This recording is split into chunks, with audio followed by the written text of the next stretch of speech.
Check. Can you hear me? Can't hear anybody. Can you hear me? I can hear you. That's because I just unmuted myself. Yes, we can hear you, Mayor. All right. Rick, do you have me? Yep, I do. Thank you.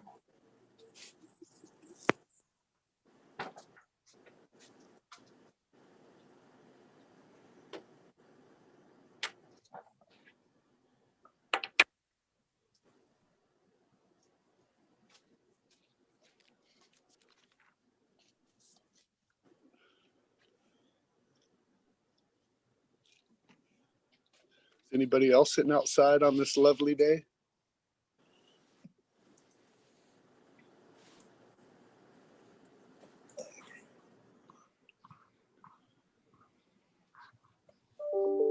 In response to that question, yeah, my dog's out there.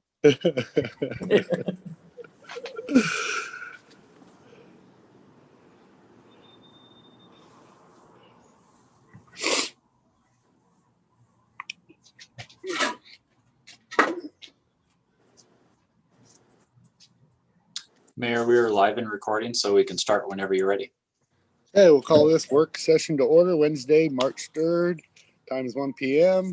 I'll open up for visitor comments. If you have a comment, you could go to the participant up in the right top corner and then hit that and go down and raise your hand, and we will acknowledge you for visitor comments. Mayor, I believe Jeff Oxier would like to speak. Sure. Thank you. I'll just go ahead and dive into my statement. Mayor Scholl and members of the City Council, I'm Jeff Oxier. I'm the Columbia County District Attorney, and I'm here to support the construction of a new public safety facility in St. Helens. The recommendation of the Ad Hoc Public Safety Committee was to enact an administrative fee, and I wish to offer my personal support for that position. I believe we are at a crossroads here in St. Helens and in Columbia County more greatly when it comes to our criminal justice system and our law enforcement. We have an excellent police chief here, and we have a ton of young homegrown talent. I think we've seen St. Helens police get staffed up in a way that it hasn't been, or at least it wasn't when I started.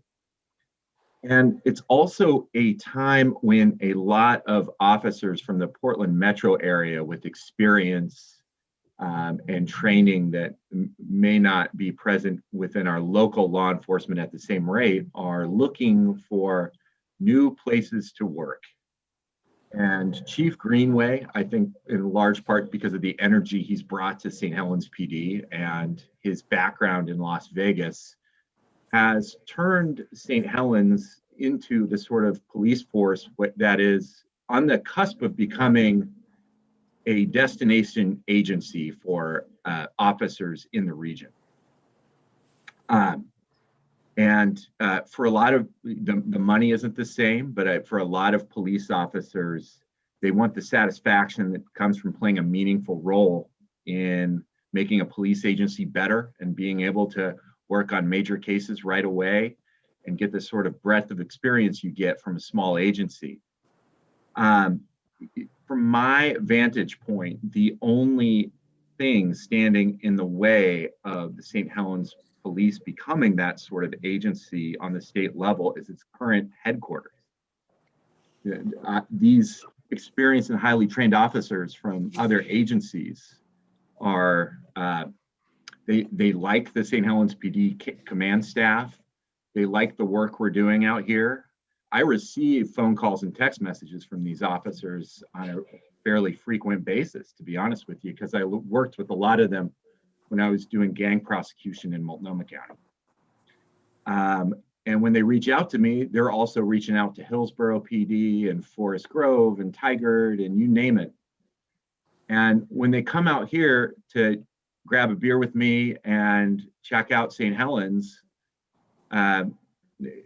I think the brick building on 13th Street takes them aback a little bit.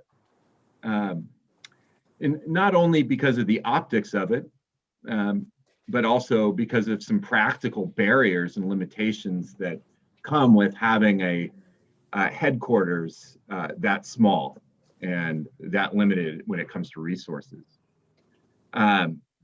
One thing that I really think is a shortcoming, frankly, with St. Helens Police right now is the percentage of female police officers, which is 0 last time I checked. That really limits our ability as our justice system to provide this sort of targeted resources and investigative work that we need to certain members of this community. There are just tons of types of cases where the availability of female officers is a real competitive advantage as we're trying to investigate cases. But right now, they don't have a private place to change into their uniform. They share a locker room with all of the male police officers. That is just cumbersome and impractical. And if you're shopping around for a new agency, that's going to be a limitation if you're a talented female officer. I also, I have to point out also as well, my understanding is that there's 2 offices that our entire command staff share amongst themselves. And if you're someone who has been, was a lieutenant in City of Portland or Hillsborough or Beaverton, and you're looking to work in a new place, bring your talent and experience to St. Helens and make us better, you're gonna maybe pass on a place where you don't even get your own office. The lack of interview rooms, I can really personally attest to that being a barrier in our investigations.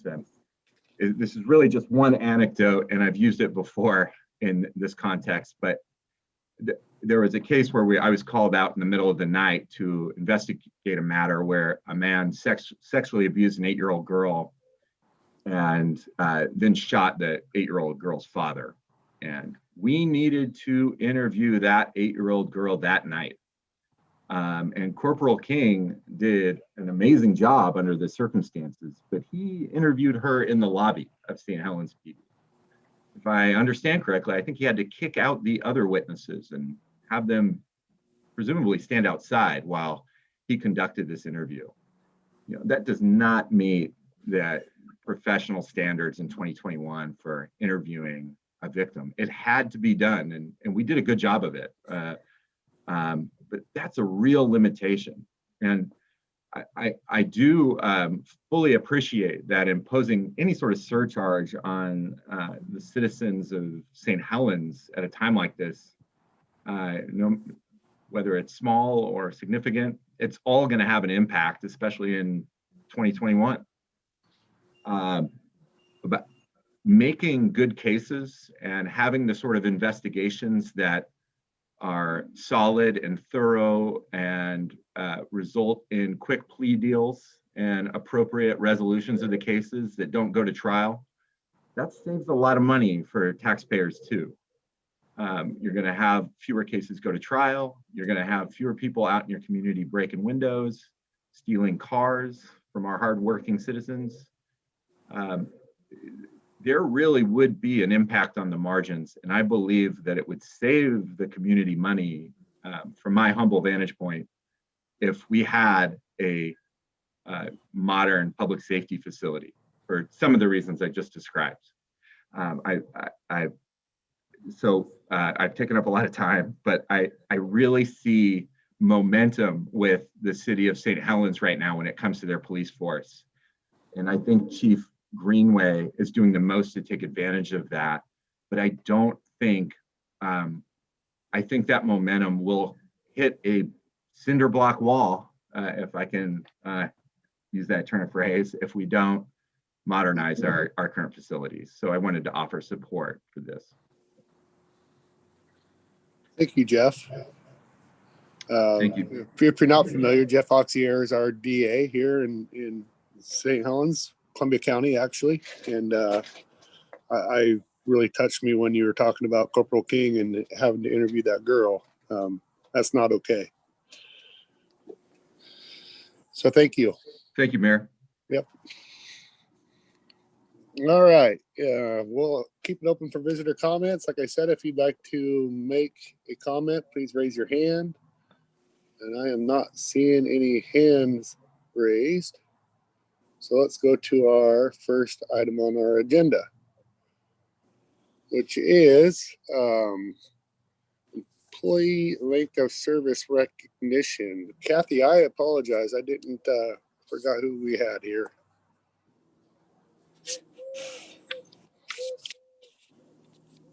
Are you there, Kathy? Yes, sorry. That's right. Ethan Sterling in the Public Works Department and April Messenger in the court are both celebrating 5 years of service. Well, we appreciate their work and their efforts, and I apologize for not being prepared, April and Ethan. April is on the line or on the Zoom call. She is. Well, April, we appreciate you over there helping us out in our courts. You bounced all over the place, if I recall. Kind of had your hands on a little bit of everything, helping us out, especially with a huge transition a few years ago. So not many people know that, but you're under administration, and definitely appreciate you, April. Okay. Thank you very much. Yes. All right. And Ethan, he's out there. He's our new water tester, and he's very valuable too.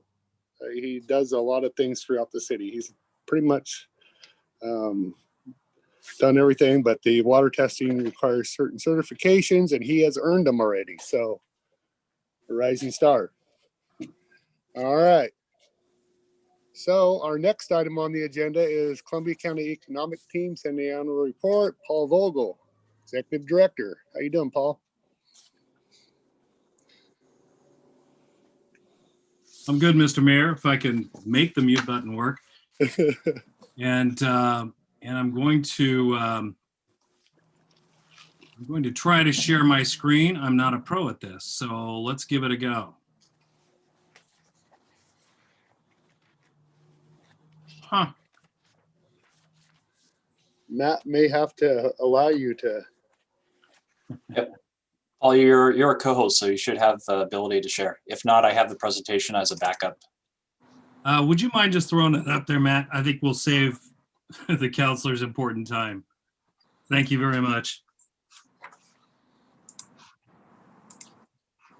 It's the problem with working with Wella. She makes all this stuff happen.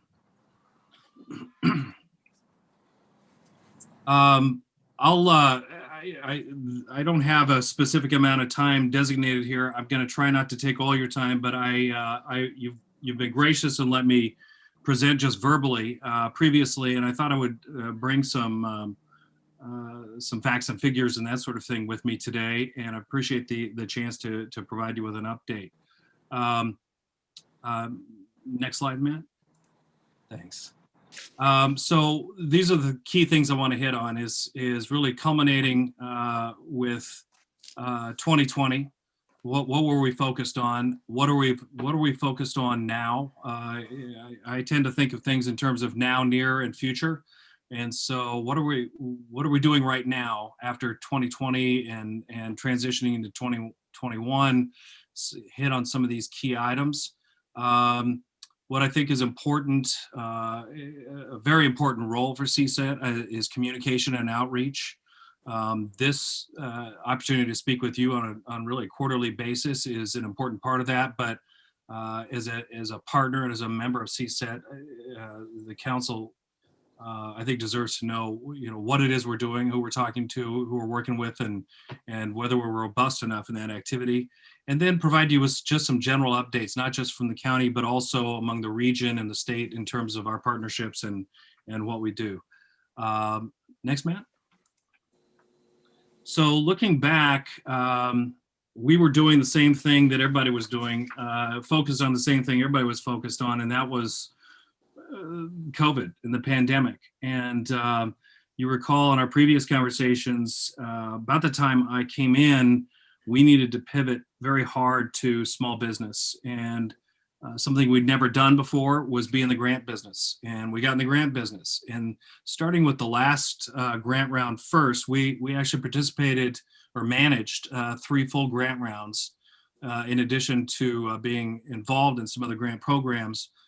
Starting with the last one first, the county grant program, that was something we stepped in and rolled out in 20 days, which was interesting and a lot of lessons learned there. But we eventually dispersed in that 20 days $929,000, $274 to 166 applicants, or 159 applicants.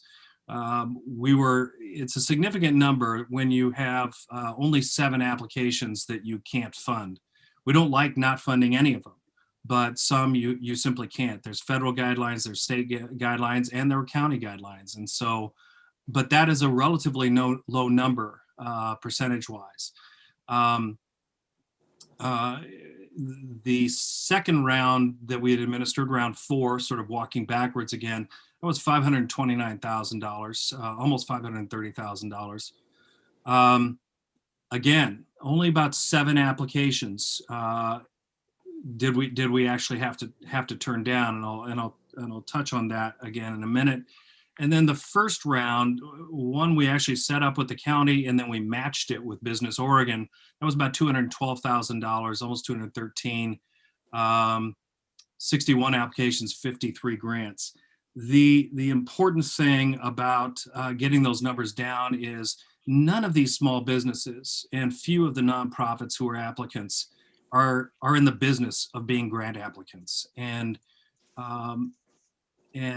you know, the city applies for many grants, and some of them are highly technical.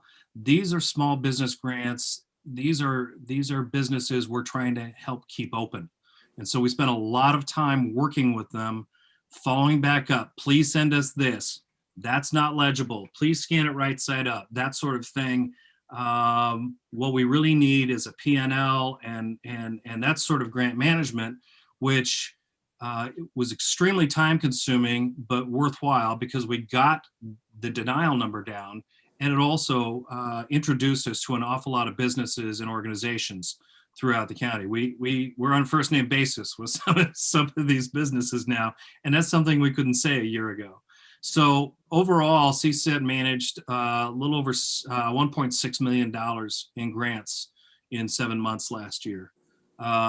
We didn't track our hours the first round, and that was probably the most time consuming just in terms of learning how to do it. Total estimated hours, about 700 between 2 of us. For perspective, annual work year, May to December, which is what we're talking about here, is about 1,700 hours. So we were close to 50% of our time. Actually, a full work year is 1,700 hours. We were at 700 for about a 7-month period. So this was what we did, almost full time, except we had other responsibilities that we were working on. But this is really kind of a nutshell of what we were about last year. And I'll talk about it a little bit more, but we're in a respite right now. There aren't any grant funds for us to administer. We're taking a look at whether CSET really is the right organization for the county, within the county, to be administering them, not to try and get out of it, but to, you know, given the opportunity to breathe and look ahead, we want to make sure we're the right organization, or do we need to develop, help develop some other capacity? Matt, next, please. So just to bring this home a little bit, I've got some figures for the Columbia County grants. Out of $929,000, 384,653 of those grant dollars came to St. Helens businesses and organizations. Well over a third. This gives you a little bit of an idea down here, awards by size of company, in terms of the makeup of the types of businesses we have in Columbia County. And then further, about a little over $250,000 was awarded to the hospitality sector. And that's to lodging, bars, restaurants, folks like that. So that's a bit of a snapshot, lets you know kind of where the money went geographically, and also the types of businesses. Next map, please. Just as a snapshot in terms of the other grants we're involved with, we did 2 grants with Business Oregon, 2 grant rounds with Business Oregon, one also involving the county. There was also a round 5 that was administered by Business Oregon. You may recall hearing about this. This was something like $20 million, and they committed that in 22 minutes in terms of the application time. They shut it down after 20 minutes. We were actually able to help 5 businesses from Columbia County get in to that grant round. They received funding, and that was in partnership with people at the state who gave us advance warning. We spent some time with the system. We figured out how to stay fresh in the system and how to coach these folks on making sure they got their application in, and also doing some follow-up work with them on perfecting their applications. The CRF grant I raised because that's a grant that CSET received from the city of St. Helens. And it seems appropriate for us to report back on what we used that for. Business workshops, we used it to put on 8 weeks of business workshops. We used it to, we ended up only providing 1, but we offered scholarships, partial reimbursement of tuition to PCC business course students as an incentive to try and get folks to enhance their business education and help them run their businesses, particularly in a time of change. We used it to pay for the time of someone to simply do not the grant administration, not the grant management and getting the grants out the door, but literally to do the spreadsheet and the accounting of hours and verify all of the detail of all of the grant rounds. So, well over 300 grants had to be documented, that all enclosures were there, et cetera, et cetera. So we bought a little bit of time with somebody who likes to work with spreadsheets and could go through that. We use it to upgrade our computer technology, given that we're doing more remote stuff and even doing some workshops remotely, as well as just more online work. We used it to pay for subscriptions and content that we're using in our daily newsletter, and also for other communications. And it contributed to our web development, which we'd already paid for the Small Biz Hub website, but we applied this to our new website. If you've gone to the Columbia Economic Team website, you'll notice that it's static and under construction, but it quite literally is under construction. I'll talk about that in a minute. And we were able to apply some of these grant proceeds, which allowed us to get about a 10% discount on the contract, because we were able to pay up front. And we are using two local contractors on the website. So thank you very much for that grant. I'd like to tell you it was something a whole lot more dramatic that we used it for, but all of this stuff helped us engage with businesses, helped us help small businesses, and helped us do things that we wouldn't have been doing if it weren't for COVID, which is really the underpinning of a CRF grant. We also had the PPE grant from the county. We're about to give them another report on this. Honestly, PPE traffic with small businesses has with our store has really tapered off, and that's largely because we were filling a gap at the time. Folks were having trouble sourcing it.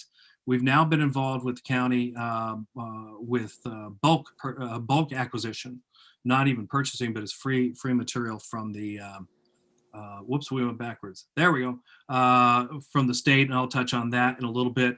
We're likely to shut this down fairly soon, and we'll be returning some funds back to the county because gap filled, And there are other sources now that activity isn't necessary. Lessons learned from all this grant activity is, as I mentioned, local business familiarity and insight, first name basis on one hand, but also a better understanding of the challenges that local businesses are dealing with, not just COVID, but their own businesses and their type of business and their sector. It enabled us to make business assistance referrals. Really, we got more people connected up with other folks that could help them, and some business to business, and with other agencies and other partners throughout the region. We were able to do a little bit of consulting in terms of pulling financials together and strategy in terms of grant applications and that sort of thing. It gave us an idea of who else is out there that could partner with us and did partner with us in the collaboration, not just the promotion of these, but getting information, getting background, getting insight, getting businesses pushed into these programs with the city, with other entities around the county, did nothing but strengthen really the collaboration between our stakeholders at Columbia Economic Team. Next, Matt. Thank you. I mentioned a little bit about referrals and business engagement. This is, candidly something that there's not a lot of record of CSET having been in the business of. There's been a lot of focus on recruitment and larger economic activity, and by necessity and by importance, really. The direct business engagement has helped us balance more our economic development activity, which includes retention and direct business contact and referrals. So these are some numbers, and they're actually a little low because we haven't been able to verify a couple things actually happened. But these are some of the folks that we referred businesses to or assisted them with. Largely as having met them through the grant process, but also just from the visibility that CSET's elevated through the newsletter and through the grant programs and the advertising we did with that. I'm happy to say that the workshops that we did, we had some participation. Well, we had participation from all over the county, a lot more probably from South County, but we held a solid 14 participants in those workshops, which doesn't sound like a ton, but by comparison, I've talked to the SBDC that serves from afar Columbia County, and they've never had more than 7 in a workshop, and that was just for one. And so that will figure into a conversation I'm going to mention to you in a minute. Also in property and building, commercial buildings and commercial property and buildings. Some additional contacts made with that, both lookers and building owners. So not huge numbers, but important numbers, because these all represent a relationship where we were able to connect people with resources that have benefited them, and the relationships that we have now, and people we can we know where they are, we know what they do, we know where their assets are. Next, Matt. Looking forward. And this actually began kind of mid-January when we finally finished up all that reporting for the county. It's not the county's fault. When you got a federal program that feeds a state program that feeds a county program, there's a lot of contracts and there's a lot of reporting involved. But we've been emerging from what we've really felt was a pivotal role in filling that gap as a grant management entity.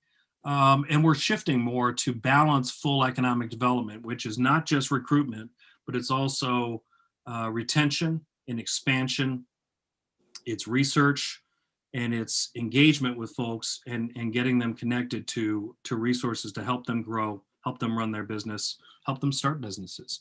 We've had much more, we are having much more direct business contact and outreach and referral, as you saw.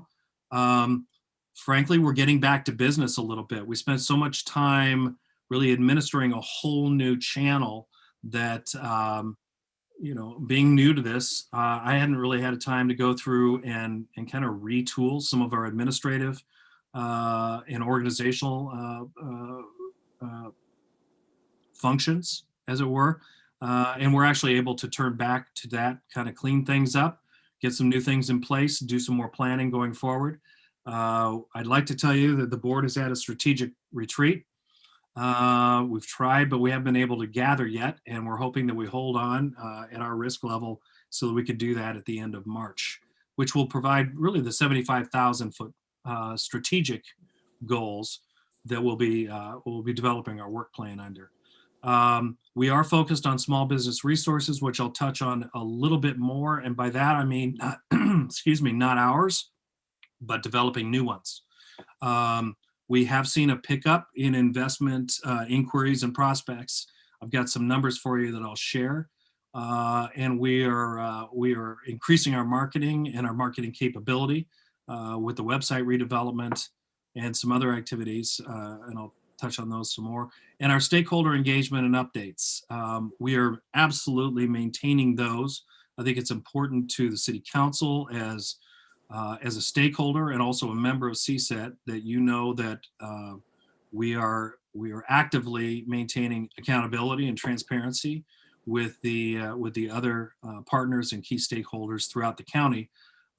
It's an essential function, and it's something that we should be held accountable for, and we're certainly doing that.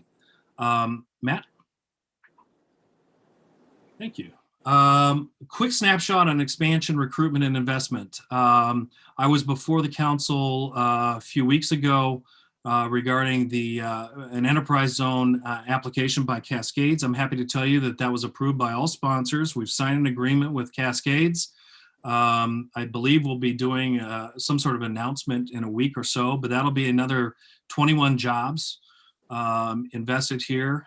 And so thank you for your support for that extended enterprise zone application. We have another one we'll be bringing to you, and it involves a small St. Helens company, Control Solutions. We expect to be bringing that forward next month. It's essentially a tenth the size of Cascades, but it doesn't matter because it is certainly substantial for the size of that business and the type of business that they're in. And it too is new jobs in St. Helens. We've got a number, we work, as you know, closely with Greater Portland Inc. and Business Oregon. They are the contact point for large RFIs from site selectors and companies looking to invest and site someplace else. Right now, I'll tell you that Project Falcon is a forest products prospect, and they are looking at the Armstrong site at the St. Helens manufacturing complex. Raven is a brand new one. We had a headlong dash to get that done. We had essentially 5 days last week to get a proposal done on Project Raven, which is food processing and manufacturing. That also is looking at the Armstrong site. Merlin Plastics is a current port tenant, and we and the port are in conversations with them about an expansion. Bioenergy Devco is actually an interesting one. It's a renewable natural gas producer. It's a biodigester. They are not looking in St. Helens. They are looking at more rural sites. It's a great company. They've done some terrific stuff on the East Coast and in Europe. We're very interested in them. We are a little bit geographically challenged because we're not, they process waste, not like sewage waste, but solid food waste and plant waste, not wood. And that sort of thing. And we are not well positioned for their feedstock, for their sourcing. We're still working with them. We're trying to make something happen. But they are also very well connected, and it's a good relationship to maintain. It'd be great if we could make that happen here somewhere. And there's a medical clinic that is looking to site, and I think they're very interested, if not getting down to the brass tacks, on a site in St. Helens. John has been very helpful in terms of recommending some really off the radar sites that they might look at, because they're looking for smaller space, they're looking for high traffic. It's not an industrial prospect, and John's been extremely helpful in pointing me in certain directions. As a guy who's not yet as familiar as I'd like to be with St. Helens and South County or any of the county, we like native prospects more than we like the ones that GPI and Oregon bring to us, because these are prospects that contacted us directly or were brought to us by someone we know and they know. It's like, I know a guy. Don't talk to nobody that somebody didn't send. These are, we think, much more reliable. We start with a much more qualitative conversation than just an application. And we do have one relocation prospect we're working with and one significant expansion prospect that we're working with. New and increased activity. So new businesses, Global Partners has begun its shipments of renewable diesel. Next Renewables, I'm guessing they've probably been to meet with the council. They're well into their permit phase. It's going to be a while, and we're now in more qualitative conversations with them in terms of their permitting and assistance that we can provide. And then JT Marine is a new company. Well, it's not a new company. It's based out of Vancouver. It's a marine services company, a tug builder, and they have just moved into the Foss Maritime site in Rainier. So that's not a huge site if you've been to Rainier, but they're going to have 50 people employed there, which is not a small number. Marine construction and boat building and that sort of thing. So we've actually met directly with them with part of our board. We were able to get them connected with some workforce resources, as well as some energy efficiency and some possibility on their gas connection and that sort of thing. So just kind of a little different approach is, don't just thank your lucky stars that these folks came to town. Get engaged with them, meet with them, find out what they need, welcome them, let them know that we're glad they're here. The more we know about them, the more we can actually help with allied industries and other folks in their sector or related sectors, and use that for targeting and marketing. We're coordinating with the port a lot. You may be aware of Matt Miller, who I sang the praises of and still do. Actually was offered a position down in Sacramento. He's there now. And so that doesn't mean we're not collaborating with the port. That means I'm back to collaborating with Doug and Craig. And we've got a number of things on the boards. And then I've mentioned Business Oregon and Greater Portland Inc. Each of those organizations has a new CEO, a new director or CEO. The governor appointed Sophorn Chung to head up Business Oregon. I don't think she gets confirmed actually until March. We've already reached out to her. And then Monique Claiborne has been appointed president and CEO of Greater Portland Inc. I've met her online. I've got an appointment with her, I think, in 2 weeks to get better acquainted. GPI is an organization we work with a lot. They provide us a lot of assistance, a lot of research, a lot of technical capability. They're great partners to have. Each one of them has a new leader. Matt? Thank you. Quickly on communication and outreach, I told you it's important to us that we're doing it, and we think it should be important to you as a member and a stakeholder that we're doing it. Our daily news update, about the time we decide we're going to change it or maybe scale it back, we get people telling us not to. We scaled it back anyway. We're down to 3 days a week, largely because at the outset of COVID, there was so much information and nobody knew what was going on with this pandemic and all. But we've scaled it to 3 days a week, and people are telling us they're fine with that. Honestly, if nothing else, that saves us about 4 to 5 hours a week to be working on other things. It's about a 1.5 to 2 hour process each morning to pull the newsletter together and try and keep it, vibrant and dynamic and fresh. What we've been spending a lot of time on lately is, as you may have seen, is trying to get people to be very attentive so that we move to moderate, but at least we don't move back to extreme. And our count is not great right now in Columbia County, but we're anxious to not seesaw and whipsaw businesses that have just started to reopen by going back to an extreme risk category. So we're kind of leaning on that pretty heavy. We're also pushing very hard the landlord's assistance, both residential and commercial. And we try to keep marketing and other business ideas mixed in there as well. So we're always open to new ideas of content. We have ratcheted that back slightly, but we're maintaining consistently for now at 3 days a week.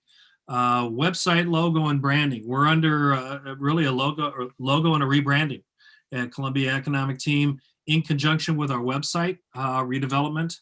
We've got community advisory panels. I'm happy to say Rachel Berry was cut loose for a few meetings by John to help us out with that. She's provided some great input. And we're looking at about the end of March for that website to be developed. It's going to be very inclusive and highly linked, and really trying to direct people and make great use of local resources. Other updates, we're still kind of waiting for, well, the PPP is out there. It's kind of stumbling along. People are feeling very tentative about it. We've got other stimulus that hasn't quite hit the ground yet. I think it's passed the House. We do expect that to provide some additional grant funding, which we may or may not be involved, but stay tuned. I think there's going to be more directed grant funding to agencies and at the state level and hopefully the regional level and the local level directly from that program. We're working on the working with OSU on the Capstone project, where they have engineering and computer science students that they like to group to solve business problems. So we've connected them with a number of manufacturers and businesses here in Columbia County, you know, essentially to assign a brain trust to solving a problem that that the business maybe really doesn't have the time or the resources or the assets to even approach.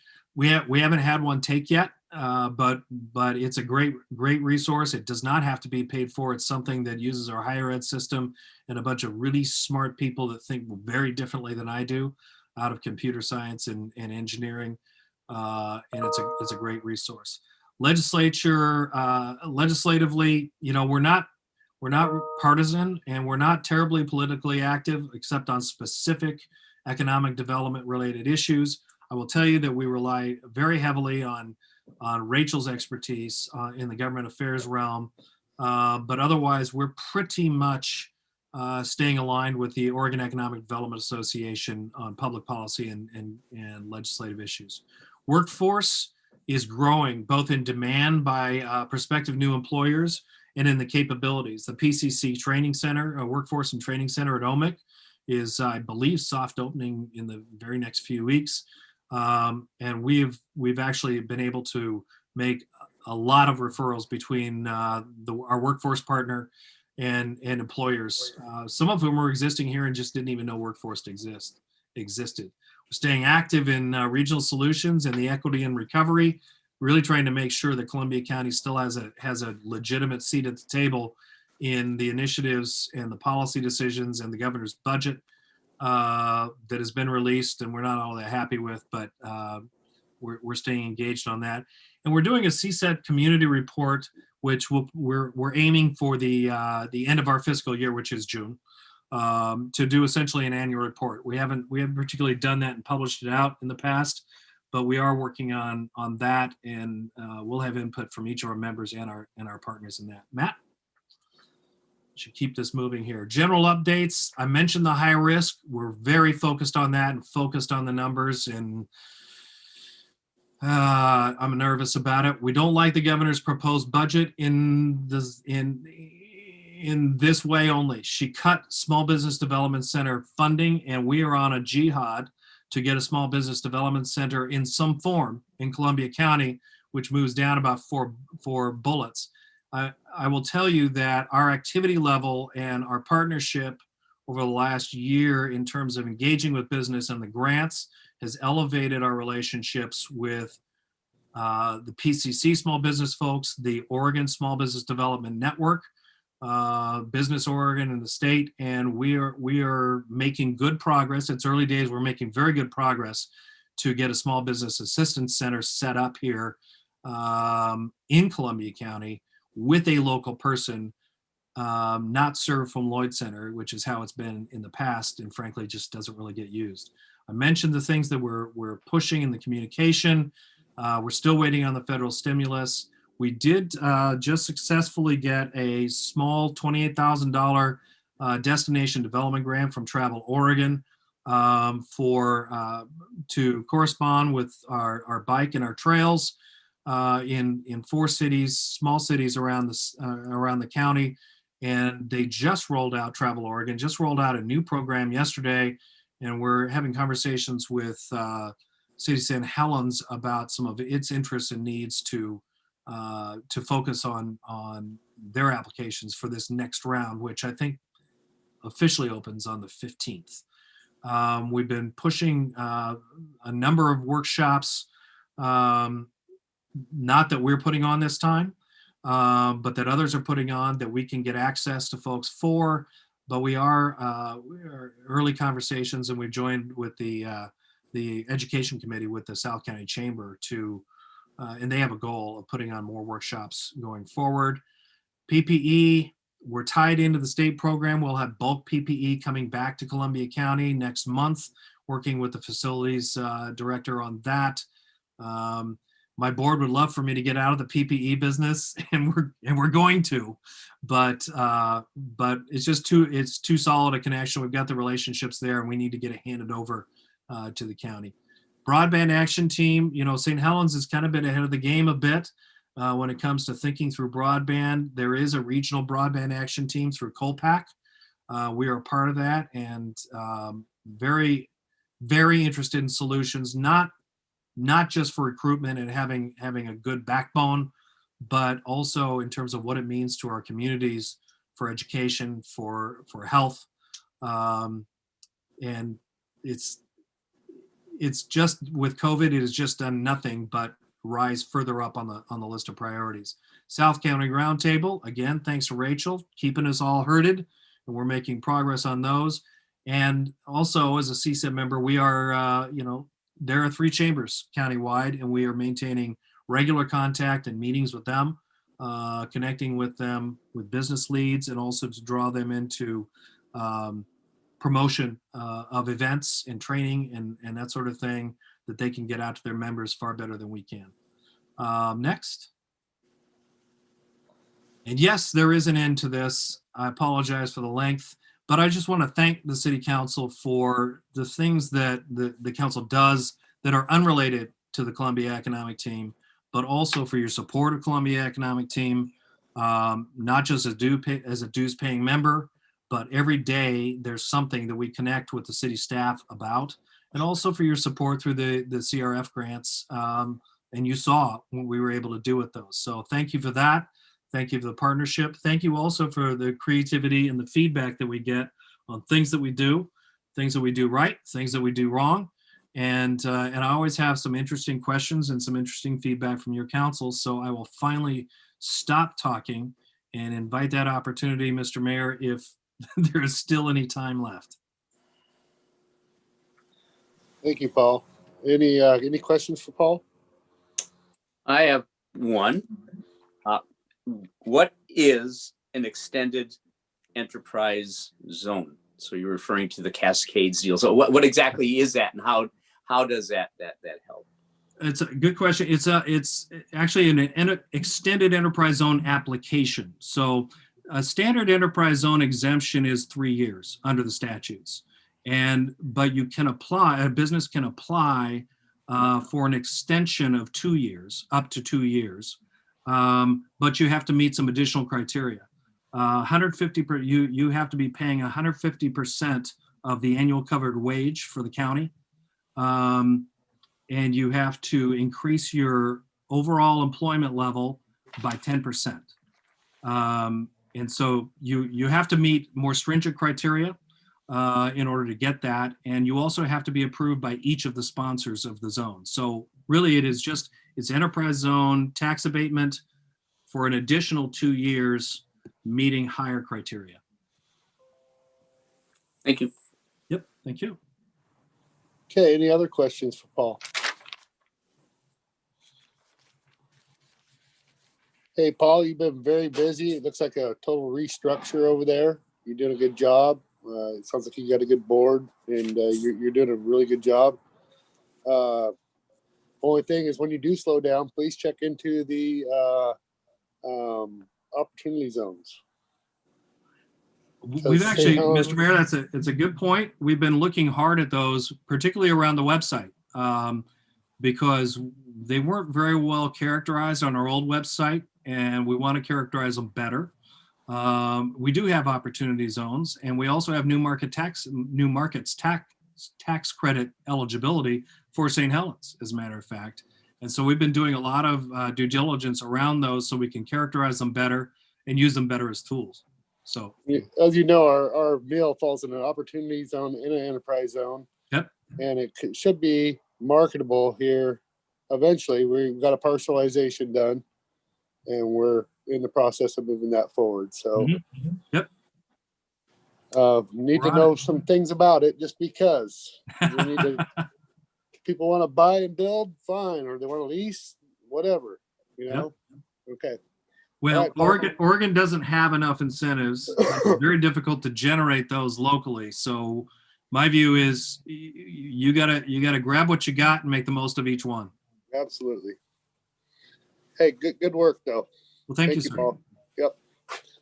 Okay, our next item on the agenda is Police Department Semi-Annual Report. Chief Greenway.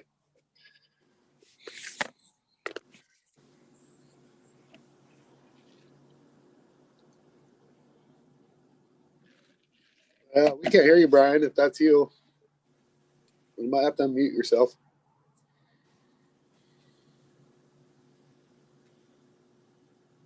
Is it me that dropped off? Chief, we still cannot hear you. So let's come back to him. And Matt, you can give him a call on the side. Yeah. All right, so we'll go to our next item, which is Millard Road Property Develop Solicitation, Jacob and Eco Northwest. I hope they're ready. And if not, we can go to discussion on fireworks. Jacob, Gretchen? Yes, I am ready. If I can be made co-host so I can share my screen, please. Yep. Matt's multitasking over there, so. There you go, Jacob. Okay, this is a two-part presentation. I'm just going to refresh the memory of some of the counselors, and then this will be some new information for our two newer counselors. But the famous Millard Road property.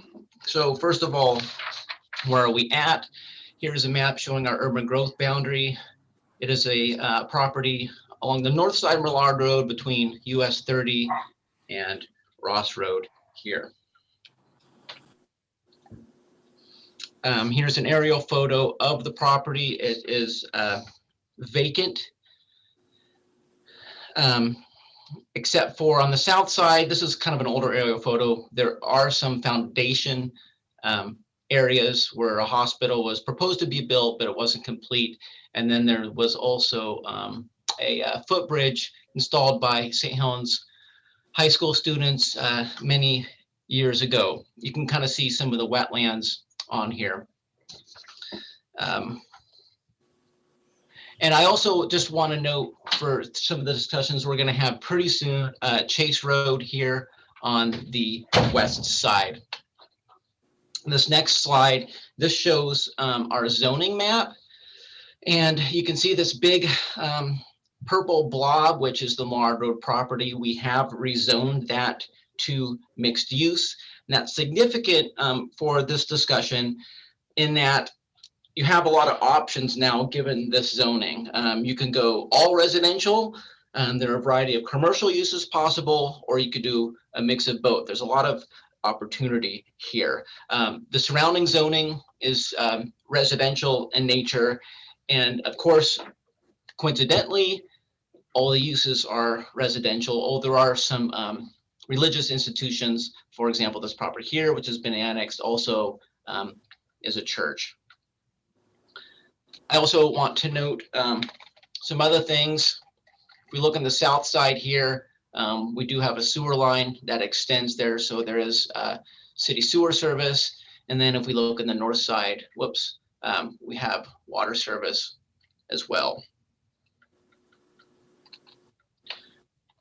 So this property has been in public ownership for many, many decades. The school district owned it for a long time, a little more than 10 years ago now. The city owned some of it and the health district owned some of it. Just one thing I want to point out, you can't always trust assessor maps. And see this little notch here? That actually does not exist. It is a straight line through there. This is a survey from a lot line adjustment done several years ago. The health district didn't work out. That it failed and was dissolved. It went into the hands of Columbia County for a while, and then it fell into our hands because it was annexed into city limits. So Chase Road, we have an easement that goes to Chase Road, and back in 2009 we had an agreement with some of the property owners that said once development occurs, it vests that easement for road purposes. It is also a utility easement that does not need that vesting. We renewed that last year, and so the next deadline is March of 2022. The easement holder, Pam Wrench, wanted to do that just to see how things evolved. If we do not have a development application for this property before then, there is the potential to extend that time further, but that's what we need to vest that easement, is a development application on that property. Because this property was kind of a hot potato, given the health district issues, when we were talking about, well, what do we want to rezone this as? Because it was not mixed use for a long time. We did reach out to the Board of County Commissioners for their input, and they just talked about a mix of residential for low, middle income and potentially commercial use, something to read at your leisure. Just remember that this was a hot potato for the county at one time, not just the city of St. Helens. This map shows some of the stuff that's going on in regards to natural areas. We have a total land size of a little over 23 acres, but when you remove the riparian area associated with McNulty Creek and some of these wetlands, it brings us to an approximate net acreage of a little over 16 acres. And one thing about some of these wetlands are, usually when we look at our wetlands inventory, which was from the 90s, it gives us very approximate areas.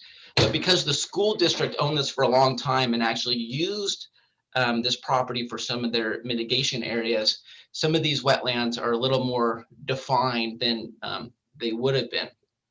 And even though the hospital project ended up failing, they did impact some wetlands for some frontage sidewalk improvements along Millard Road. And so you have some of that area too. The significance about these wetlands, because at least these ones on the southern side are mitigation wetlands, they're going to be more difficult to impact. There's a much steeper cliff with the Division of State Lands for delineated wetlands. Ideally, they can be assets rather than obstructions for development. Usually when I have this wetland slide, I like to have this breakdown of how we determine the net developable area. I'm not going to go into the details in here, but there's something here for you to read at your leisure if you're really curious, and we'll provide this information to any prospective developer as well.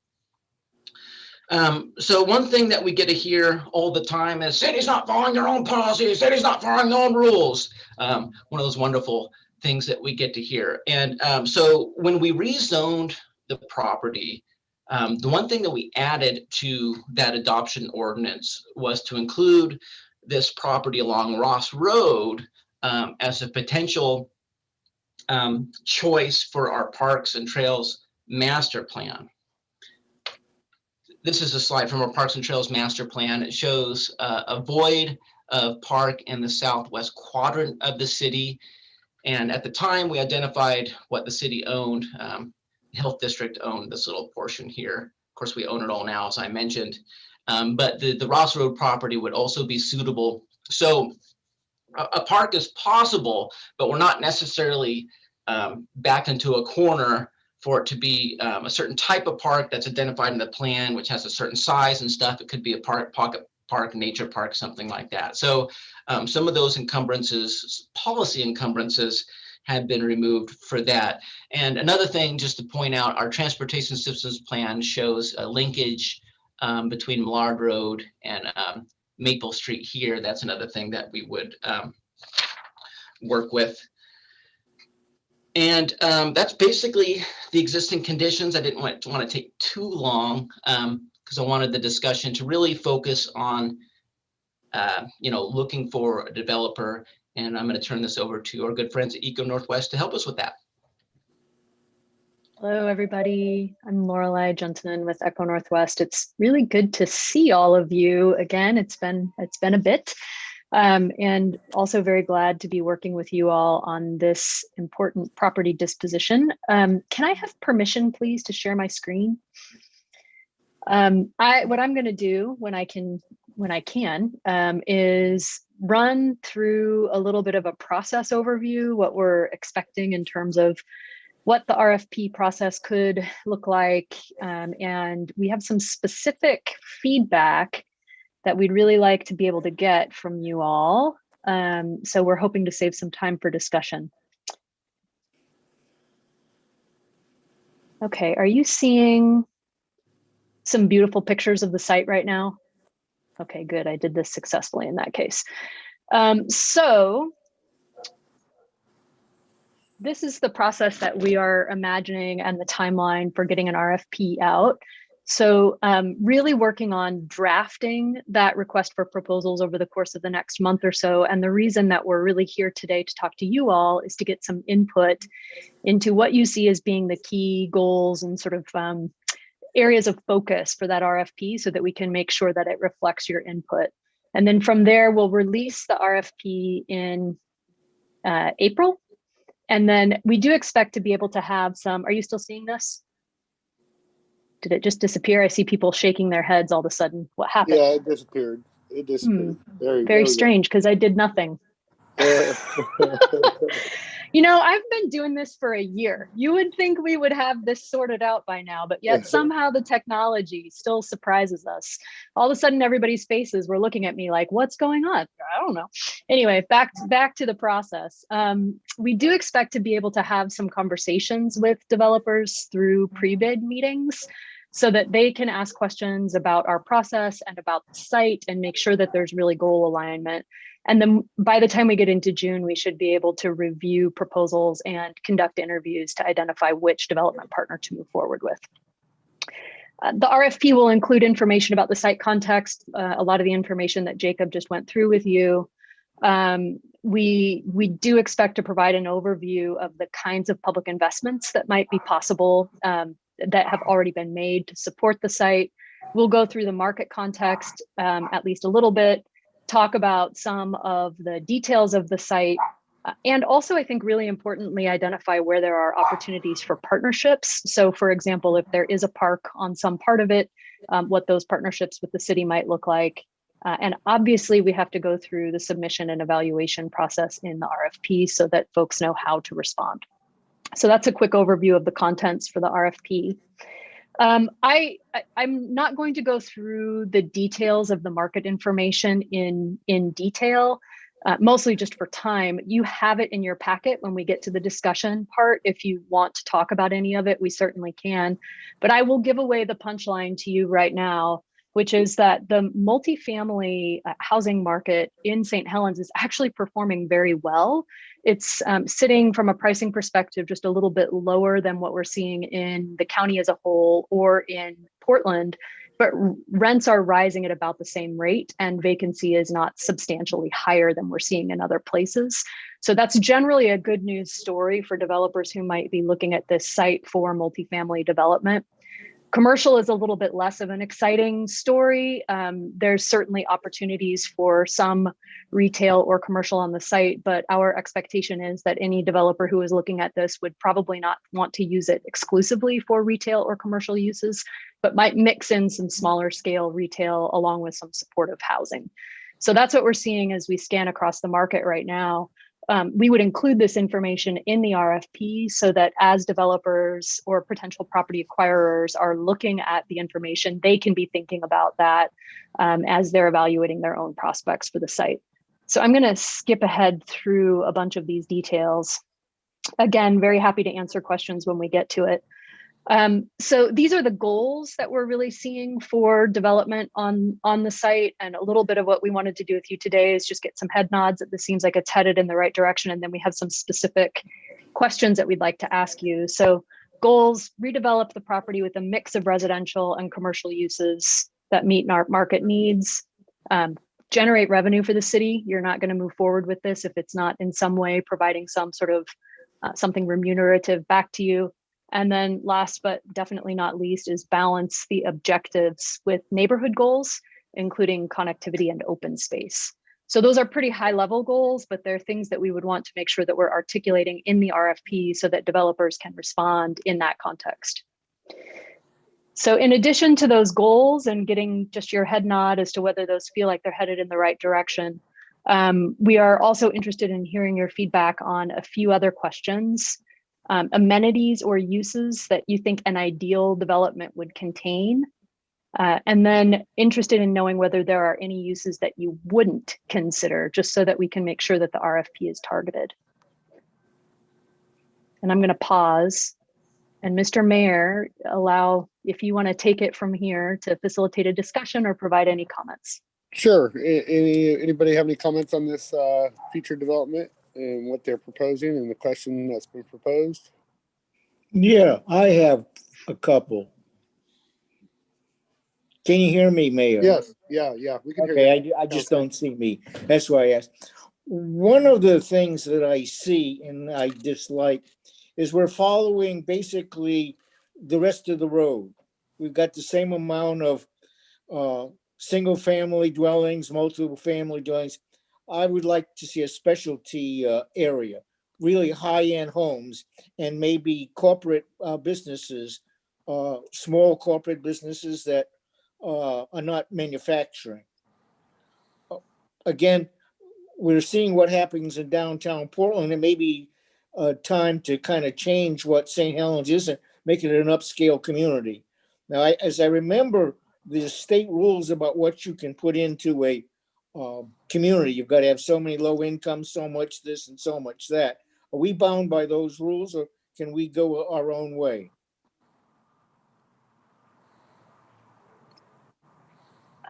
Jacob, do you want to answer that one? Go ahead. Yes, yeah. Sorry, we almost talked over each other there. Steve, so I think what you're referring to are our housing needs analysis, which broke down the various categories of housing that we needed. And that's something that we had to address when we rezoned the property. Now, the zoning lets us do a variety of things. If we were going to follow our housing needs analysis to a T and achieve those goals, we would probably look at a more higher density development. But just like any property owner, once it's zoned, they're entitled to develop it per those regulations. And so we're not necessarily bound to high density. If the council wanted to seek high-end upscale development, as you describe, that would be possible. The thing that I worry about is a lot of the high density, the cost of operating that area, comparing it to the taxes generated, it costs more to operate a high density area than a low density, high end area. So it costs the city more, or we make less on our taxes, if you would. That was the point. If I can get corporate offices here, I should be able to do much better financially. And the question is, can we do that? And now I'm thinking of campus type executive offices. But are we stuck with the fact that we need to have housing in the area? We're not. Okay. Now, some may criticize because you're the council and councils have a lot of things to balance.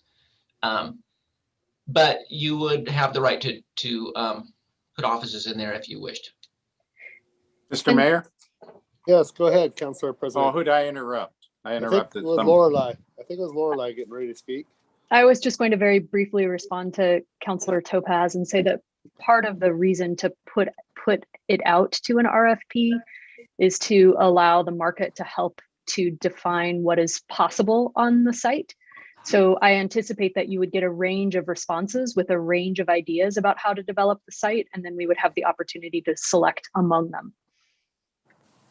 My problems with things like that is whatever the flavor of this month will be what the RFP, that doesn't really define long-term planning.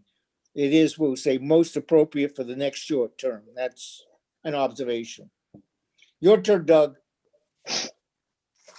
Thank you. One of the things that Jacob just mentioned was the issue of balance. And looking at that property, I think we got to keep that in mind. I was really pleased to see that open spaces and connectivity was involved as one of the 3 goals. And I hope the council keeps that in mind when it comes to looking at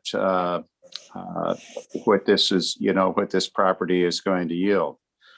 Whatever it does, I think that the idea of connectivity is extremely important.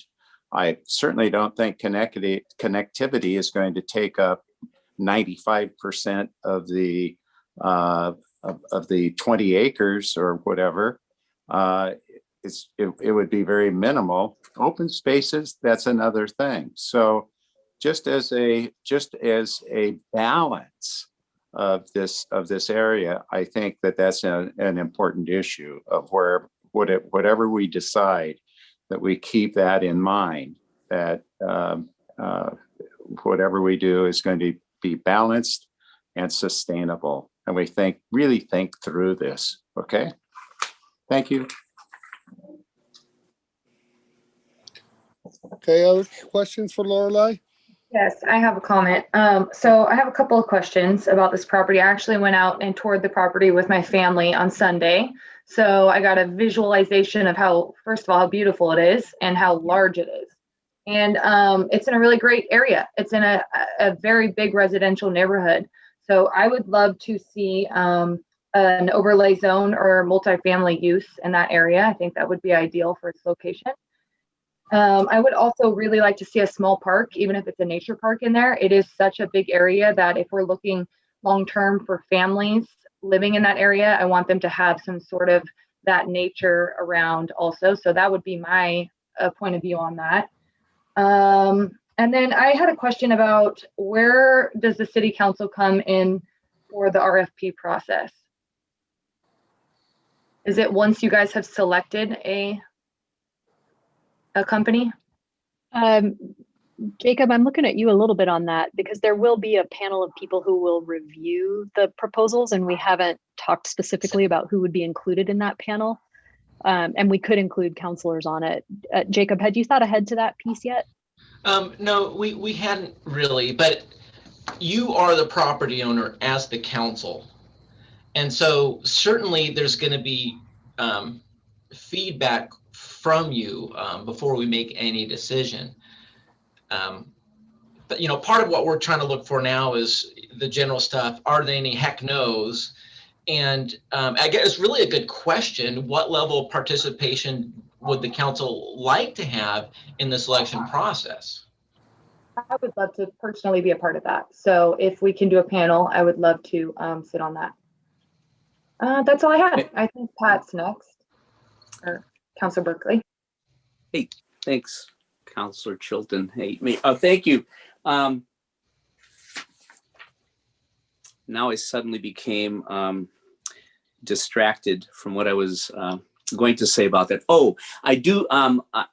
I was saying that later today we're going to be approving the services contracts for the redevelopment of, or for the extension of Strand and First Streets, and for renovating the Columbia View Park and the first phase of the River Walk. And I know as part of that RFP process that council members were included in that initial screening process. So I would just hope, I like that model. I think that ultimately, of course, it's the whole council makes a decision, but I do think it helps when council members, at least one or maybe two, are involved in this whole RFP process. I think that provides a good connection directly to the council and to the planning and other folks. So I hope that would be part of that. I think I was on the school board when the school district had that property, and we were looking at expanding. It was around the time that we built Lewis and Clark School and expanded Columbia City, and we were anticipating a lot of growth that didn't, even though we're growing, didn't generate, but on that end of town. And I know the school district purchased that property with the idea of building an elementary school.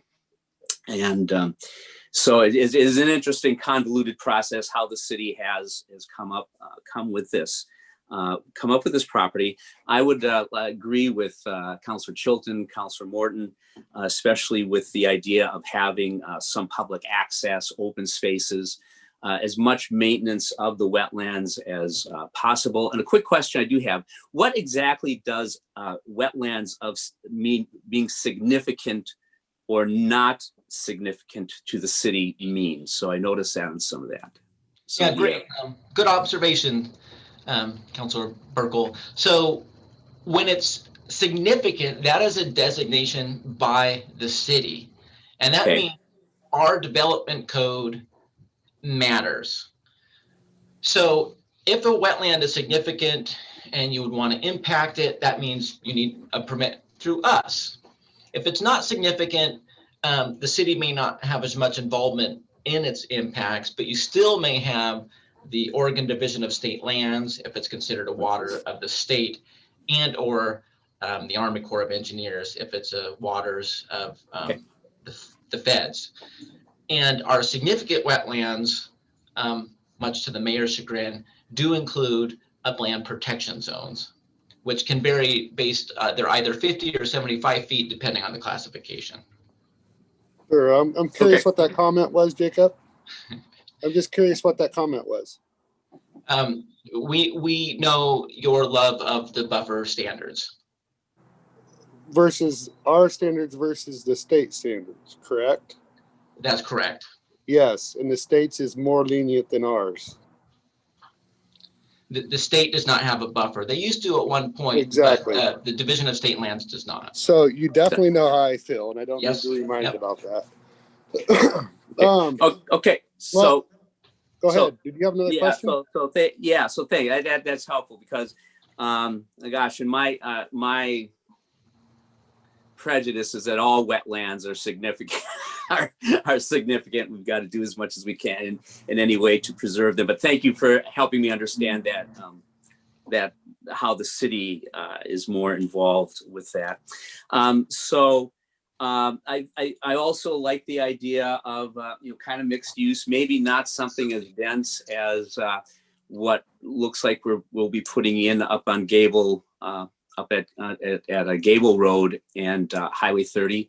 I was looking in the presentation that Jacob gave is the letter from the Board of Commissioners from the county, which I know is not binding on us or anything like that, but their idea of the Cottage cottage community concept. Seems like maybe that might be something suitable for that area. I'm learning all about this on the Planning Commission. Thank you again, Mayor Scholl, for that assignment. It is helping me to become familiar with a lot of stuff. But that type of thing, and I think I do notice some names of some people who are participating in the Zoom process, and I don't know, but I have a hunch that they're listening in for just this discussion because they do live outside of St. Helens city limits in Warren, but just down the road. And I know folks, in that area who are not in the city, really looking forward to having a safe place for people to walk and enjoy walks out and that sort of thing. So I think that any way that we can, develop this, I would not personally like to see any kind of real commercial development, perhaps some limited stuff. I think with our St. Helens Industrial Business Park properties, with other properties the city currently owns, and with properties that the port still has into developing, that there's a lot of perhaps a lot of property that might be more suitable for the things that perhaps Mayor Topaz was referring to. But You mean Counselor Topaz? Oh, what did I say? Mayor Topaz? Did I say Mayor? Topaz. Boris Topaz You know is what? acceptable. So sorry. I think Mayor Scholl, I was thinking of Counselor Topaz and I was looking at you. And anyway, pardon me. That's working with my first graders this morning and getting all discombobulated. So at any rate, what Counselor Topaz had said, it could be some type of business, and I know that's what Econo Northwest will be, perhaps advising us on what might be suitable, what the market might be.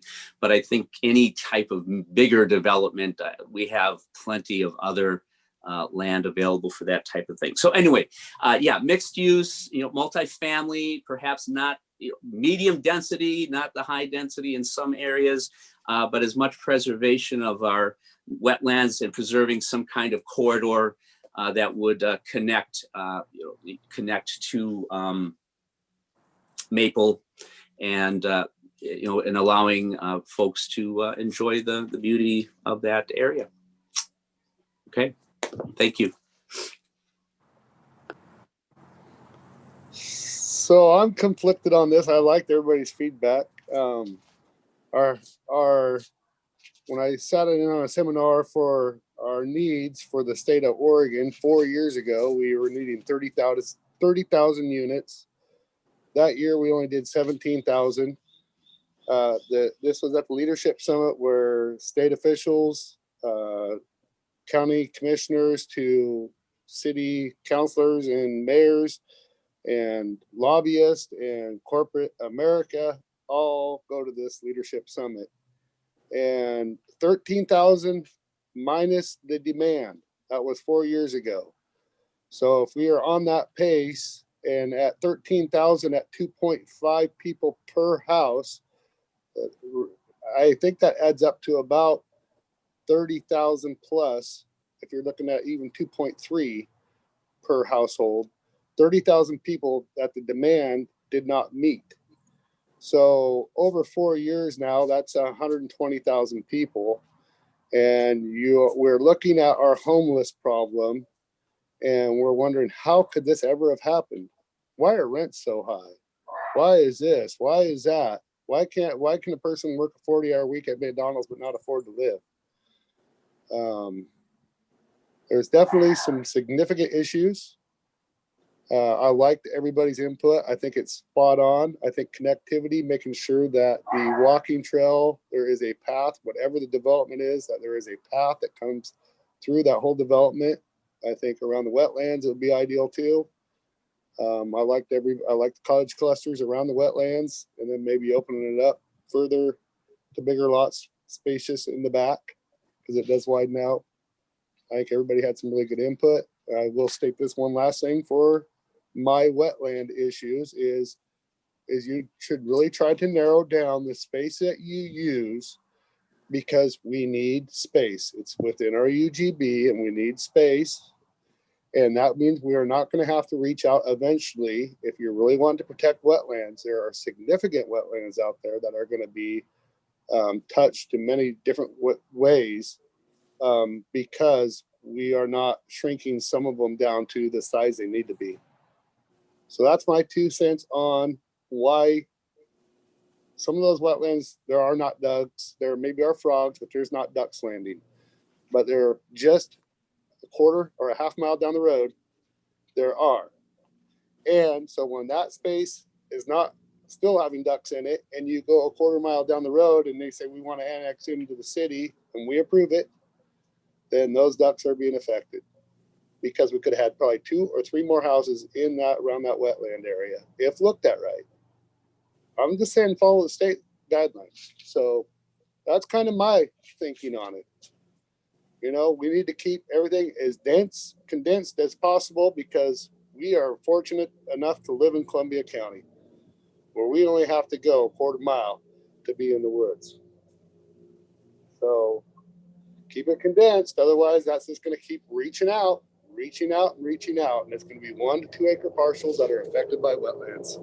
So I loved everybody's input though. I think it's great. If you guys want to sit on a committee on this, I think whoever wants to should. I don't think it should be mandatory though for city councilors. We got a lot going on. So, but I would welcome councilors if they wanted to join in and do that. And I got a helicopter, so I'm going to hit you. And I don't know if there's anything else to report on this. Mayor, if I could, I just wanted to say that this is pretty an early touch on this project, and the council will see this again in a more refined state before it goes even out to proposals. So you'll have another comb over with us, and then we can talk about composition of the committees and things of that, and how you want to move forward. So. It wasn't just one helicopter; it was 4 Army helicopters going by at once. Sorry about that. Our Army or somebody else's? Our Army. Oh, okay. And I just want to remind everybody that we have a lot more on our agenda. We have a 6:15, and we also have a lot of executive session stuff that has to be addressed. So I just want to make sure everybody's aware of time and our agenda, okay? And moving forward. I have one quick note. Currently, we do not have cottage cluster rules.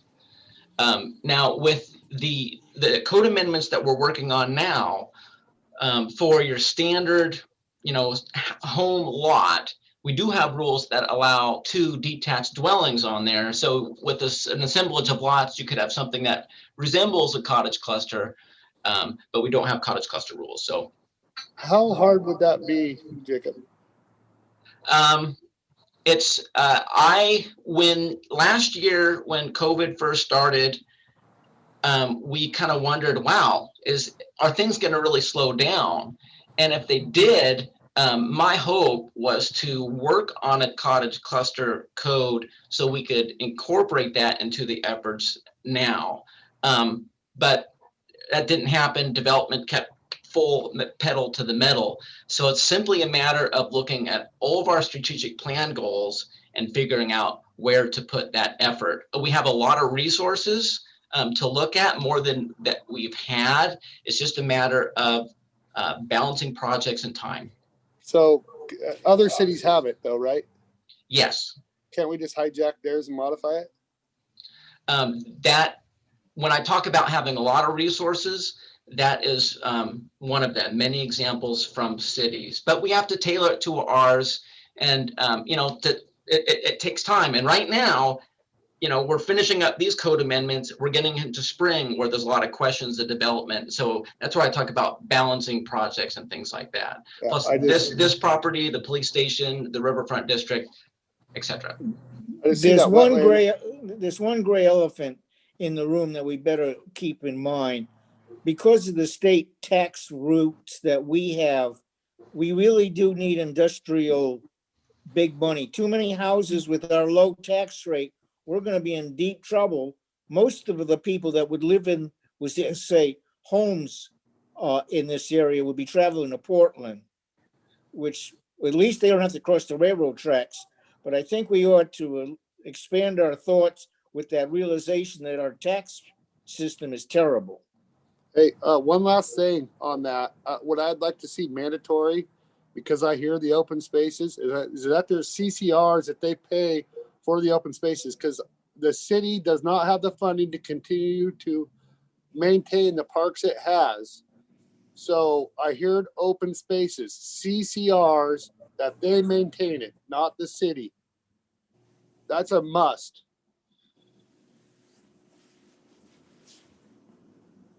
Okay, that's just one thing I think is a must. So can we move on from this and go back to Chief Greenway, please? Everybody okay? We'll have further discussion on this. So that's exactly what we're going to do. Thank you, everybody. Lorelei. Yep. Lorelei, thank you. It was good seeing you again. Yep. Take care. Have a Yep. good day, everybody. Yes. Okay, thank you, Mr. Mayor. Sorry about that earlier. Yeah. So Matt, can we bring up the PowerPoint? And we could just go to page 4 in the interest of time. I'm just gonna touch on, our strategic plan update, our 6-month update of the police department, and, just hitting the meat and potatoes to move this meeting along. So a couple of changes we made within the police department within the last 6 months that relates to goal 1 is first and foremost, we were able to hire 2 full-time police records specialists for our front office. One is Spanish speaking. We're really trying to incorporate our Spanish-speaking community and making those headways with the police and that population through through our language. So that was a great hire for us. Patty and Haley both come with a vast background in police operations, and they hit the ground running. So a second change we made is that we had to create a second detective position within the St. Helens Police Department. And simply put, we have a lot of complex investigations. We had one detective who had a caseload of over 40 cases. The national average for a detective caseload is 10. So even creating a second detective position for the St. Helens Police Department, you can see that that workload has doubled the national average. And these are not cases that can be taken lightly. For example, our detectives are currently working on 5 criminal investigations that were referred to us by the National Center of Missing and Exploited Children. One of their investigations, we served a search warrant, resulted in the seizure of multiple electronic devices. They recovered thousands of images and videos related to the sexual exploitation of children. Simply put, we're working on 5 large child porn cases in our community, as disgusting it is. But these officers are dedicated to making our children their #1 priority and their safety. So you can see that these, I know DA Oxier spoke earlier about the progression we're making, and that was a change that we made to better serve our community. In addition to, the internal changes, we conducted some training within our department. First and foremost, we're big on reality-based training on de-escalation of our use of force. This morning, I emailed all the city councilors and department heads our 2020 annual report. And in the 2020 police annual report, you will see that the St. Helens Police Department has a good track record of minimizing the use of force when making an arrest. So basically, out of 100 arrests that an officer makes, we only use force 8% of the time. And that force is usually a control hold when they're taking somebody and putting them in handcuffs. The national average of use of force on police agencies varies from agency to agency based on their training. However, under 10% is something that each agency should strive for, and we hit that mark. That's based upon our fantastic leadership that we have in place right now, that and our training base that we're heavy on to ensure that happens. We also created a training curriculum for Spanish. That's by Sergeant Castilleja, who's a Spanish speaker. Counselor Berkeley was kind enough to offer his services as well for our next class. This is an ongoing training course. I took Spanish for law enforcement officers early on in my career, and I can tell you that it is not a one and done, so to speak. This is going to be an ongoing training class. And Counselor Berkeley, thank you for for offering your abilities and your skills in this area. And at our next training class, we'd love to have you. The more, the merrier. One of the areas that we are focusing on for the next 6 months and we're currently putting together is called EVOC. And that's an acronym for Emergency Vehicle Operation Course. across the nation, there's two areas that police officers are most likely to die in the line of duty, and also a community's highest liability. The first one is driving. Officers drive every day, and sometimes they drive at high speeds, whether it's pursuit. You can imagine between the police computer, the radio, always looking out for suspicious activity. Now you throw cell phones in the mix. It's very easily to become distracted as driving. So we are currently tapping our relationships around the state of Oregon to have EVOC instructors come to St. Helens, where we will train our entire staff in the course of 1 to 2 days on this high liability area. So we're looking forward to that. And again, this is made available to us by the relationships of our own employees, Corporal Matt Smith, Sergeant Doug Treat, and the existing staff was just great in bringing this training here. Normally what we have to do is we have to go to Salem, the DPSST, wait for a training opportunity, pay money to have our employees outside of the city. And it's just time consuming, and it's such a critical liability area we have to address that we will bring it to us to get accomplished. Next slide, Matt. So one of the areas that went into effect February 1st for the state of Oregon, as no secret, I know the council touched about it, a few meetings ago, was Oregon Measure 110 law, which you can see on the screen. It is now a violation to have possessing less than that amount of narcotics on a person. So that affected the St. Helens Police Department as well as every law enforcement agency. We had to amend our policy. We had to provide training to our staff along with the district attorney, and which we did, so we can better serve the residents of this community. We've already reached out to Judge Lindgren and City Attorney Sam Erskine, and those conversations are taking place as well to ensure that we continue to serve our residents in the best manner. But you can see the little caveat on the bottom. It's a Class E violation to possess those narcotics. The maximum offense is a $100 fine. However, it will not, if you can't pay the fine, it will not mean incarceration. So, that's what the voters wanted, and we are wholeheartedly stand beside what the voters want, and we're doing our part to ensure that we do it in the best way we can. Next slide, Matt. So the big thing in the last 6 months, no secret, it's the new public safety facility. Myself, Matt Brown, and a couple, employees from the police department, we have scheduled 19 community engagement events on the calendar. They range from this morning, we had one at 7 in the morning up until the latest one we had, I believe, was 8 o'clock at night, and everything in between. We do them on various days to include the weekend and holidays to make sure that we're reaching out to the masses of our residents, that they can have a chance to participate in these meetings. To date, we've completed 9 of these. The majority of them are via Zoom meeting, and also on Facebook Live. And Matt is doing a fantastic job on scheduling this with the community. In addition, we've reached out to various community groups and presented at the community groups. And overall, if I can say this, although I am biased, we have received positive feedback from the community on this new public safety facility. Also, in the last 6 months, one of the biggest, I guess, if I can use this term, home runs that we've hit with this public engagement is actually having our residents come and tour our current police station. I always say we get 2 things out of it. One is we get our residents to connect with the police employees and police officers at the station. And a lot of them, this is the first time they've actually toured the station. And 2, when they come out of the tour, even though it's 5 minutes, they take away the necessity of this new public safety facility. So I look at it as a chance to build a bridge with our community residents that we have not contacted before. But again, the takeaway is that they get to see the current the facility and the way it is now. So we also created videos for the officers and personnel, their testimony that is on our city website if you hadn't had a chance to view them, but I'm sure everybody has. Next slide, Matt. The bane of my existence, the real crime data software for hotspot policing. I am a big proponent of proactive policing, and meaning that we can prevent crime. That's my mantra. And the challenge for us is knowing where the crime is occurring, and that is getting a database working in conjunction with CCOM. We are, the governor extended our state of emergency, which pushes us back another 2 months from seeking out a database that will be user-friendly for both CCOM and the St. Helens Police Department.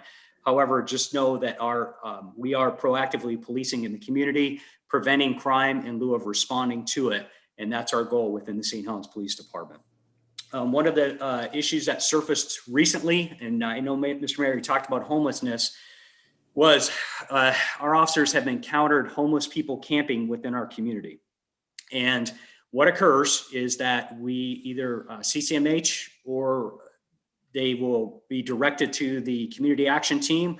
The community action team will then provide that homeless individual a tent, who will then go and camp within the St. Helens. And we have an ordinance against camping overnight in St. Helens. So basically we have 3 entities working against each other. So myself, along with Matt Brown, who sits on the executive board, we scheduled a meeting between us, CCMH, and the CAT team to discuss a long-term solution regarding homelessness. Somebody's got to bring everybody to the table, and that's us, because we're the agency that usually deals with the homelessness when the people call and complain about tents in fields, tents in parks.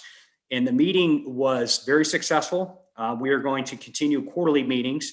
And I will tell you that all egos and all finger pointings were checked at the door, and we are just trying to work together to come up with a viable solution.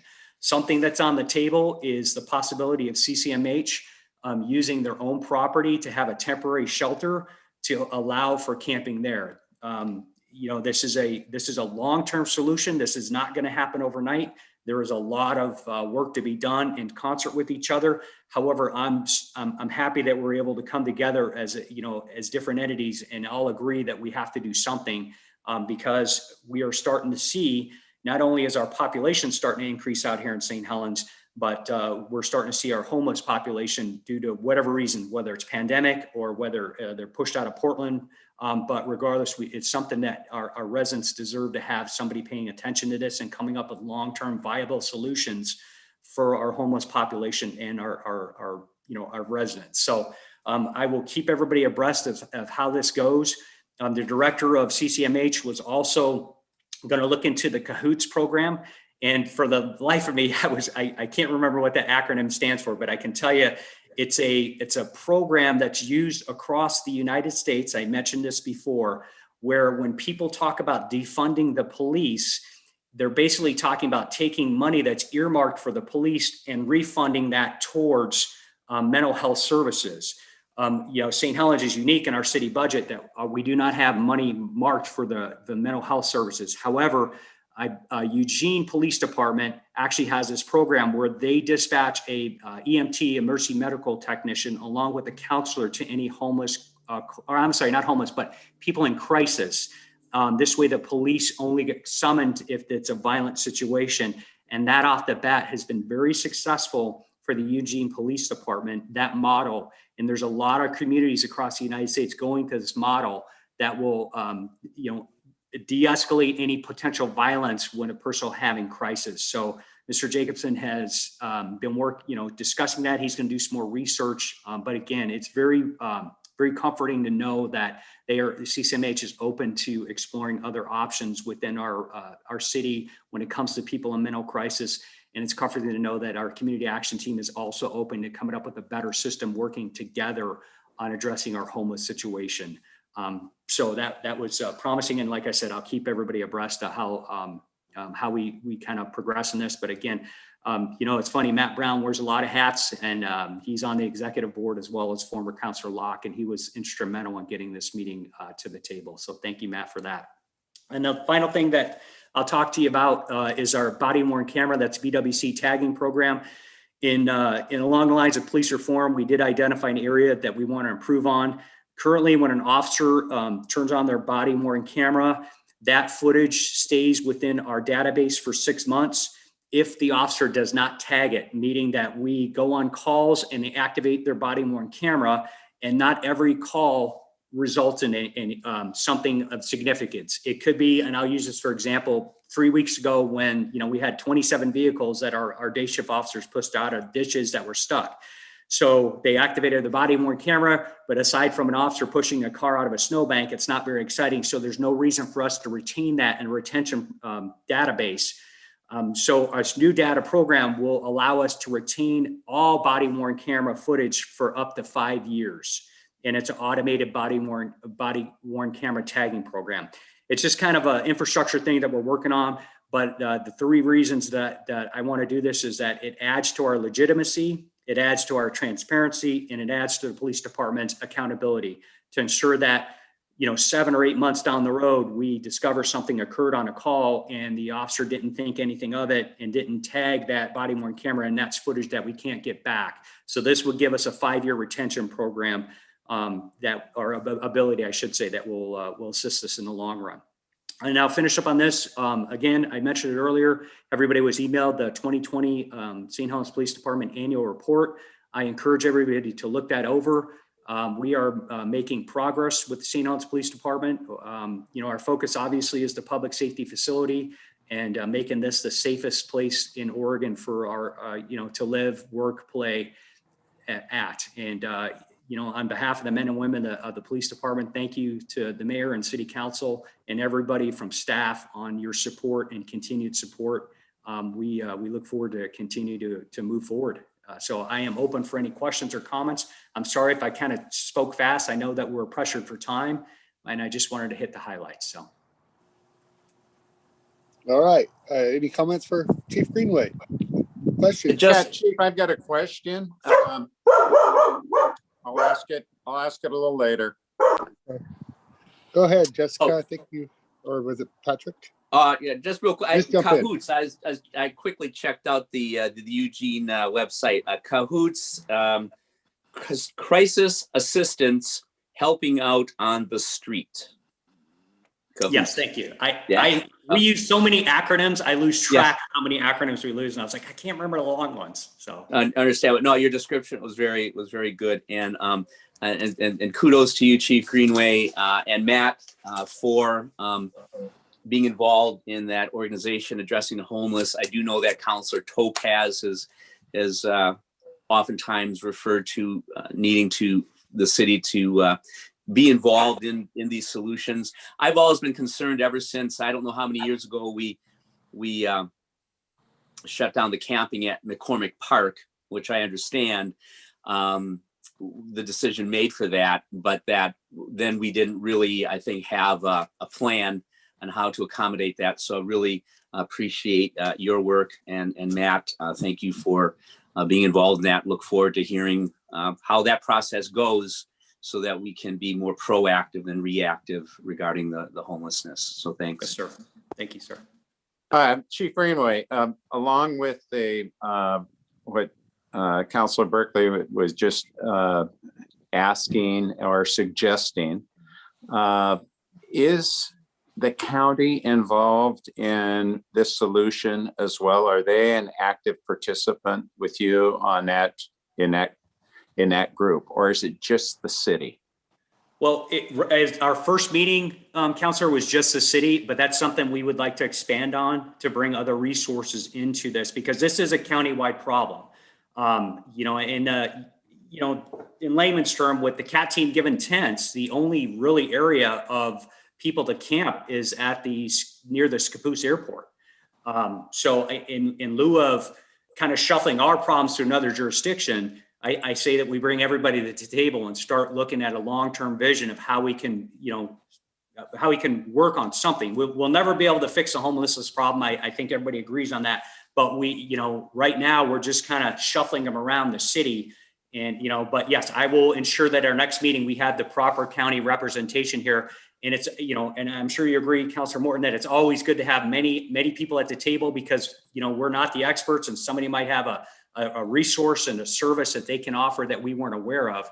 One of the challenges out here in rural Columbia County is that we do have a lot of individual agencies and entities that at times work against each other because we just don't communicate as best we can. Yeah, the thought just came to my mind that, with tents, it would be obvious that you need an area with restrooms. You would need an area that is covered for better shelter and that kind of thing. And what the obvious property that comes up is the fairgrounds and the entity with the fair board and the county. So, I just thought that, and that's just one thought out of quite a few others. And so that's why I brought it up. Right. And thank you. Thank you. And I will tell you, just like to say this, our homeless population is treated with the utmost dignity and respect. And, our mantra, regardless if it's the president of the United States or a custodian at the high school, everybody is treated the same and treated with the absolute amount of respect as city council does. We are the same. And that's one thing I really love about St. Helens is that, that everybody's treated fairly and we're all coming together as a community to work on a problem that really nobody has ownership, but people are motivated to help out. So I wanted to jump in on that real quick. Excuse me, Councilor Topez, but I just wanted to say, as a mental health counselor, I understand this issue and how it continues to kind of circulate to the top of the table here. And I'm really glad that you have Community Action Team on board, because I truly believe that the way to address the homeless population is to provide transitional housing. And that is one thing that Community Action Team has done with their new apartment complex that they have. And I will be the first to advocate for that type of housing and how successful a program could be like that. So long term, I would love to see that continue to grow in our city. And I'm also a big supporter of the Cahoots program. Chief Greenway and we've spoke about this, and so I'm 100% behind that. Currently, CCMH has a mobile crisis program that they use that goes out and supports law enforcement on calls when they're available. And I will tell you, it's highly, highly used. It's not big enough to support the true needs. So I would definitely support the Cahoots program and hearing more about that in the future. Thank you. Okay, I'm going to add a little bit more to your pile. Really like the fact we're getting a number of operations together, at least to talk to each other. One of the ways to get rid of the homeless is to get them a job. Well, one of the things to get them a job is you need training. Is there any training facilities that come to the table that we can help these people get out of homelessness by having a job? Or is that something that we just don't have? Right now, Councilor, that's something we can discuss at our future meetings. And I do agree with you. We need to look at some job opportunities, some training, available to these individuals.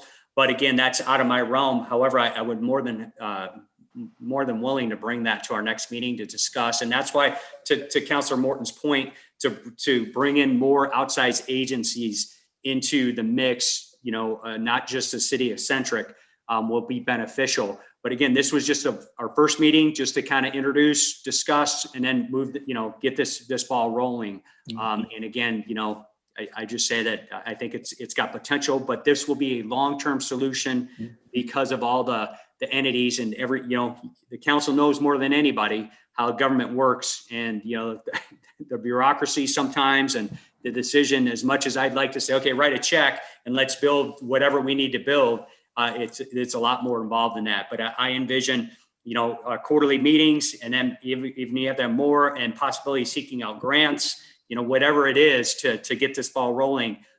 Just to know that the St. Helens Police Department will have a seat at the table in doing this. And again, it's just, we have a lot of different, agencies working, but I don't think we were in synergy, working towards the same goal.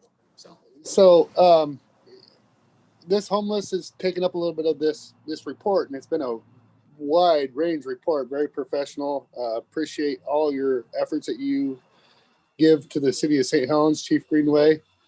I just want to touch a little bit on the homeless. It's actually at Salem is the problem. That's my whole reason for my talk about 4 years ago at the Leadership Summit, when the governor was there as a keynote speaker almost every year. And that housing, I sat in on that, and the demand was 30,000. We met 17,000 that year, and it's been slowly progressing. As a matter of fact, they even stopped homeless camping in Salem right at their front door. Our legislation, that's really where that lies, in my opinion.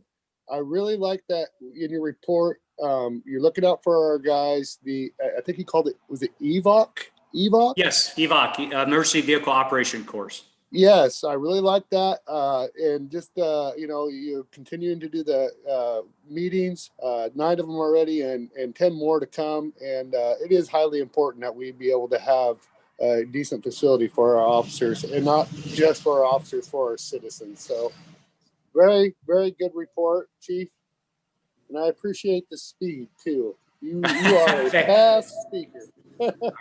Thank you, Mr. Mayor. Thank you, council. All right, thank you. Okay, so our next item, because I've been jumping all over the place. I think it's discussion on fireworks. Okay, so I don't know if y'all seen the email that John had given us about the survey. What do y'all think? Counselors? This is us. I didn't know. I didn't want to be the first to jump in, but I'll go ahead. Okay. So I was looking at some of the tourism funding that we have recently, and I believe that the fireworks show is on that contract, is it not? So that's where actually, that's funny that you bring it up. No, it wasn't originally. So, and it used to be the foundation who took this over years ago. This was, I'll just do a recap because I know it probably the best. Okay. Years ago, there was a nonprofit fireworks fund. That's all they did. They had bylaws. They had the whole works. They would go out. They'd do street dances. They would raise money. They would go to businesses. Their main money was the street dances, through the beer sales and tapping businesses. So likewise with when we turned it over to tourism, because the foundation fell apart, which was 13 nights, it actually it went in the hole. And the city had to bail it out because we've seen 13 nights as being significant. And so at that time, Halloween Town, there had already been a tourism person. We've been through 3 or 4, I think actually 3 by that time. Tina's number 5. And so that tourism person took over the 13 nights. The foundation used to have, what's Chris's last name, the attorney down there? Somebody help me out, Doug. You know him. Sphinx? Yes. Oh. No. Bob Salisbury. Bob Salisbury. That's it. Bob. The Bob. attorney. Of course. Yes, he was the foundation, and it got dissolved. Remember that, Council President Morton? Yes. Yes, and they carried all the insurances. Well, the city ended up grabbing that and carrying it all along with 4th of July. So it was never part of tourism, so to speak, because we tried to keep it separate and we let other people raise money and try to do that.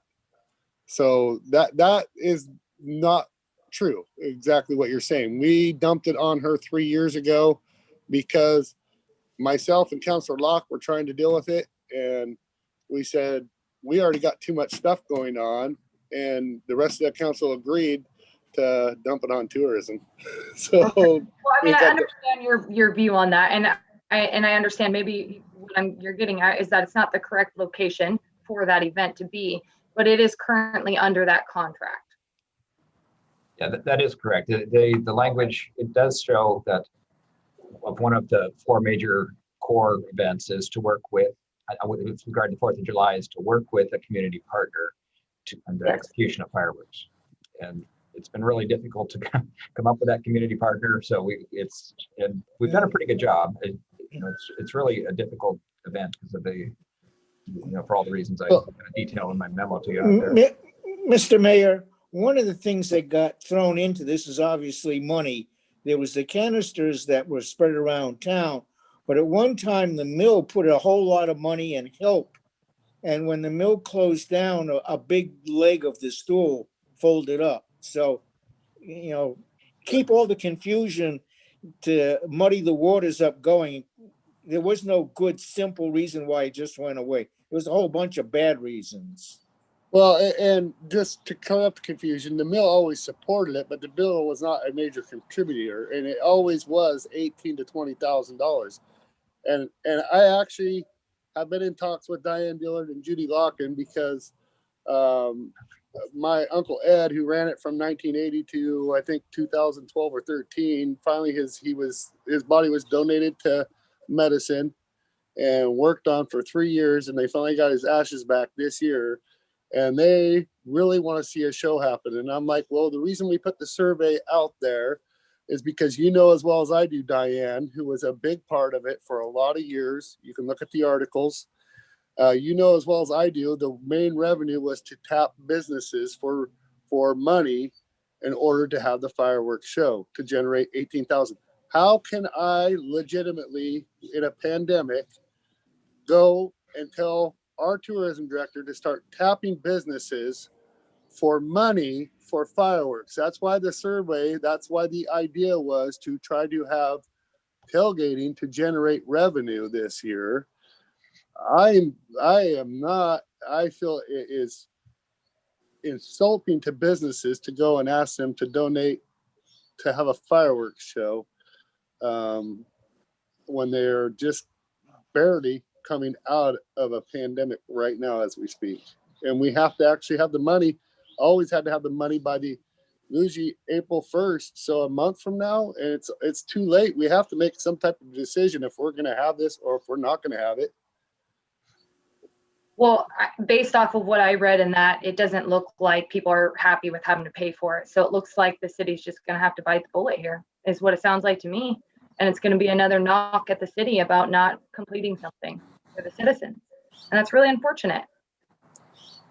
Yeah, well, and so they don't understand. And I actually can get testimony from Dwayne Ezel. His dad was a big part of it. Bill Ezel, Debbie Cisco. I can start naming names who used to be on these committees who can tell you the amount of work that went in to putting on a fireworks show, along with Heather, who owns Western Fireworks. Her dad does, and she's taken it over. That other than maybe about 5 years, because we went to international for fireworks, our relationship with them. So we need to actually reach out to them and see if they're willing to help assist us in any way, shape, or form too. But there is a lot of work that goes behind this, and it wasn't really fair for us to put it on tourism. I would like to see it go away from it and become its own thing again, personally. And somebody should start thinking about they got the old bylaws. Diane Dillard, it wasn't very many back in the day, but I mean, I revisited all this just recently with her and my Aunt Judy. So, and I got multiple articles on the fireworks show happening for a lot of years here. Mayor? Yeah.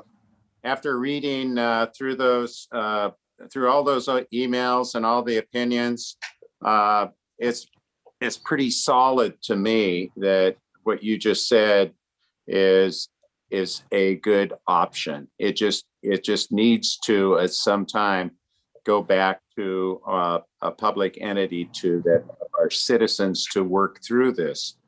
Whether another group like the chamber or someone else picks up the pieces and starts the sponsorship in it somehow, some way, I don't think it belongs in our governing capacity to work through putting on fireworks. We got very bad reviews on those opinions. Very few good ones, but it seems to me like, we're maybe doing more harm to ourselves than we realize.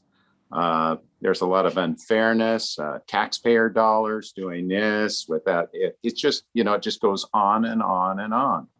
So I would like to see that happen. Whether that happens this year or not, it should be more of a long range plan to do that.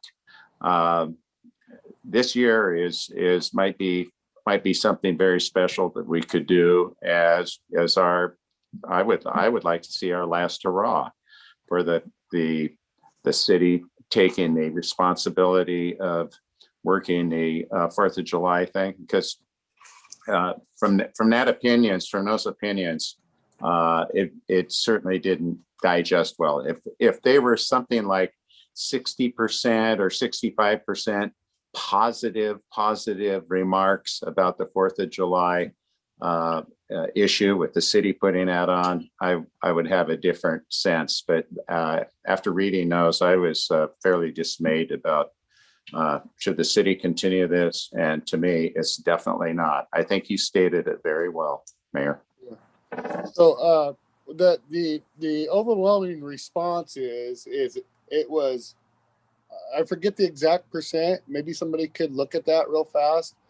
People that 81% wanted it if it could be done safely. Yep. So I think it would behoove us to move forward. I know that I would like to also in meeting with, if there's anybody has any ideas for fundraising. My Aunt Judy and Diane talked about, why are we having it at the island? That's where we typically have it, and because of funding. But they are even willing to donate money as far as moving it over to the island. And my aunt even spoke and said she was willing to donate $500 if they put it on the island. So I mean, there's $500 towards making sure it's on the island and not over on this side. So, Mayor, I hear what you're saying about feeling that we're being would be disrespectful if we made like a concerted, maybe reach out, approach all of the businesses to put up in this time. But I do wonder if working with through the chamber, please remind me, and maybe John, the exact new name of Shedco. I keep spacing it out. What it is under the new MOU. I think St. Helens Main Street is appropriate there. Okay, just St. Helens. Okay, I'm making it more complicated than it needs to be. Okay, that again, that this year I agree that if we do this, that the city take the initiative and the responsibility, but looking to the future, to returning to more of a community-based approach as we did have. But I don't know that if somehow if we put out the call through the chamber, through St. Helens Main Street, at least that this might be a way to generate some more some positivity and interest in working with these groups, as a way that this year kind of initiating the idea that we're going to be turning this over. So I think that if we, as you're saying, it was your aunt and Diane Dillard, I think we have a lot of generous people who would maybe come forth if we did put out the call, but yet we as a city would need to. Can somebody please mute their? Sorry, Patrick. Yeah, it's okay. I hear. Yeah. That is Jessica.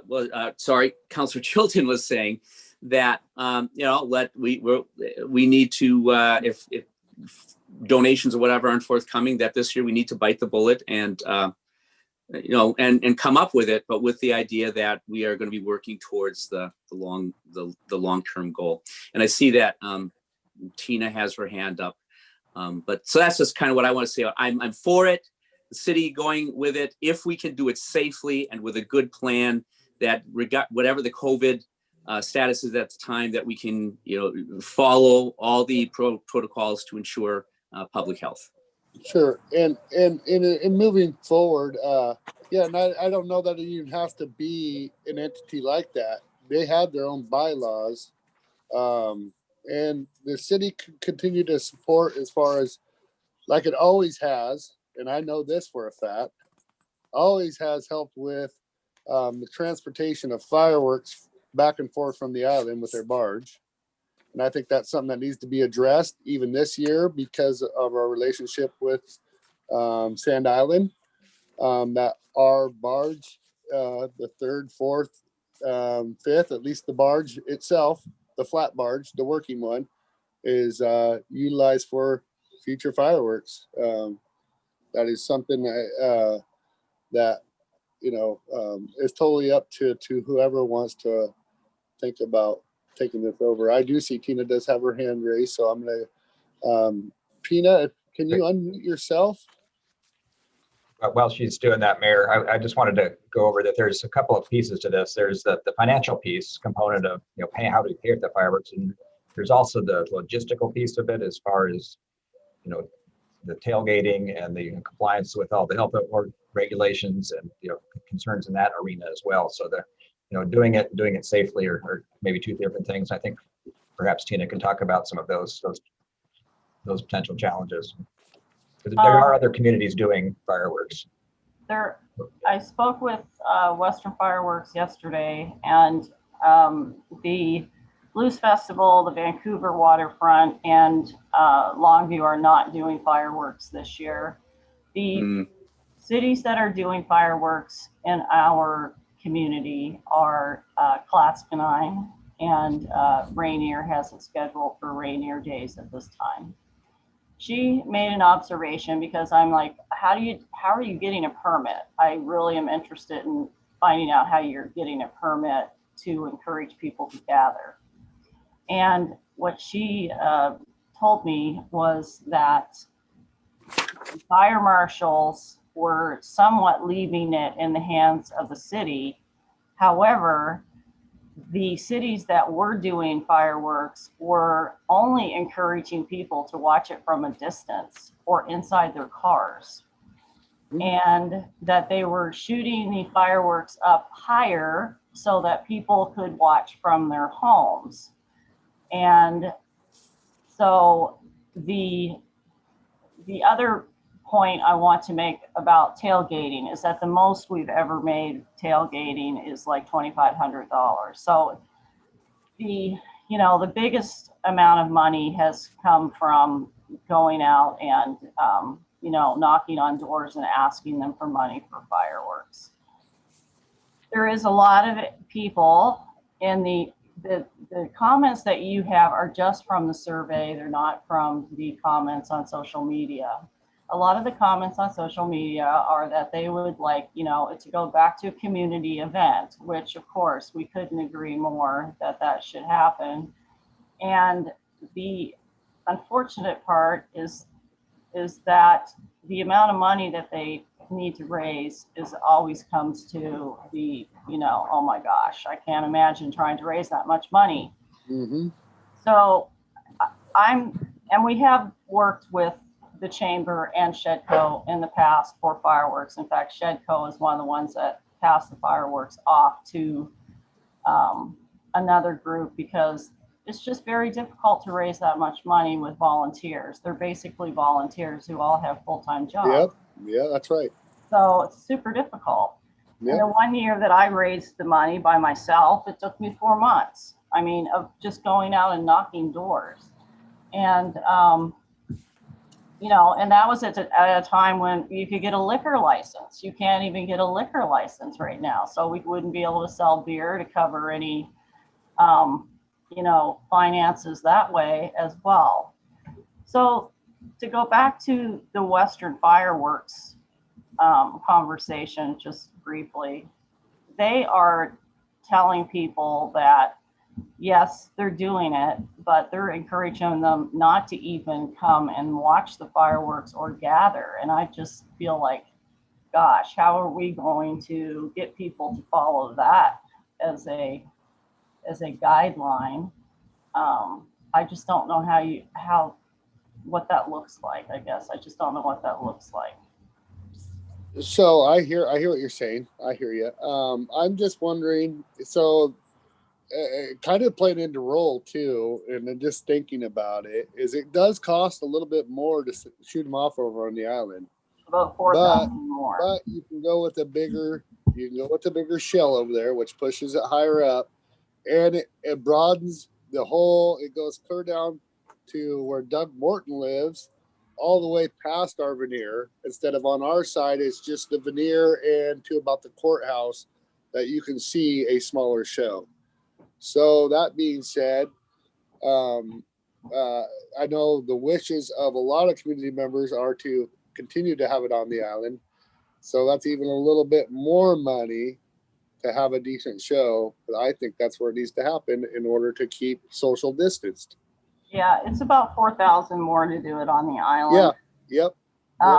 Have the same show. However, another person just walked into my office and asked, why can't we go to Scappoose? Why can't we go to Columbia City? Why can't we go to some of the other places that are around our county and ask if they would help to contribute? Well, I wonder if the media is watching right now, or they probably would be at least listening in eventually. There is a good question. Why wouldn't the maybe county step up just a little bit? City of Scappoose, City of Columbia City. Not asking for a lot. Any little bit helps. The city's been doing this for a lot of years, or hasn't been doing it for a lot of years, but is trying to continue the tradition, especially this year, needs help. And it is about community that serves Columbia County. That's where it's confusing, is a lot of people say, well, it brings in people. No, tourism by definition brings more than 13 miles, an hour or better away from us that travel here, defines what tourism is and why. That's what Tina with Halloween Town, majority of those people are from further than an hour away, and other events like that. So, Mayor, that's a good question. Yeah, Mayor, you talk about asking Scappoose.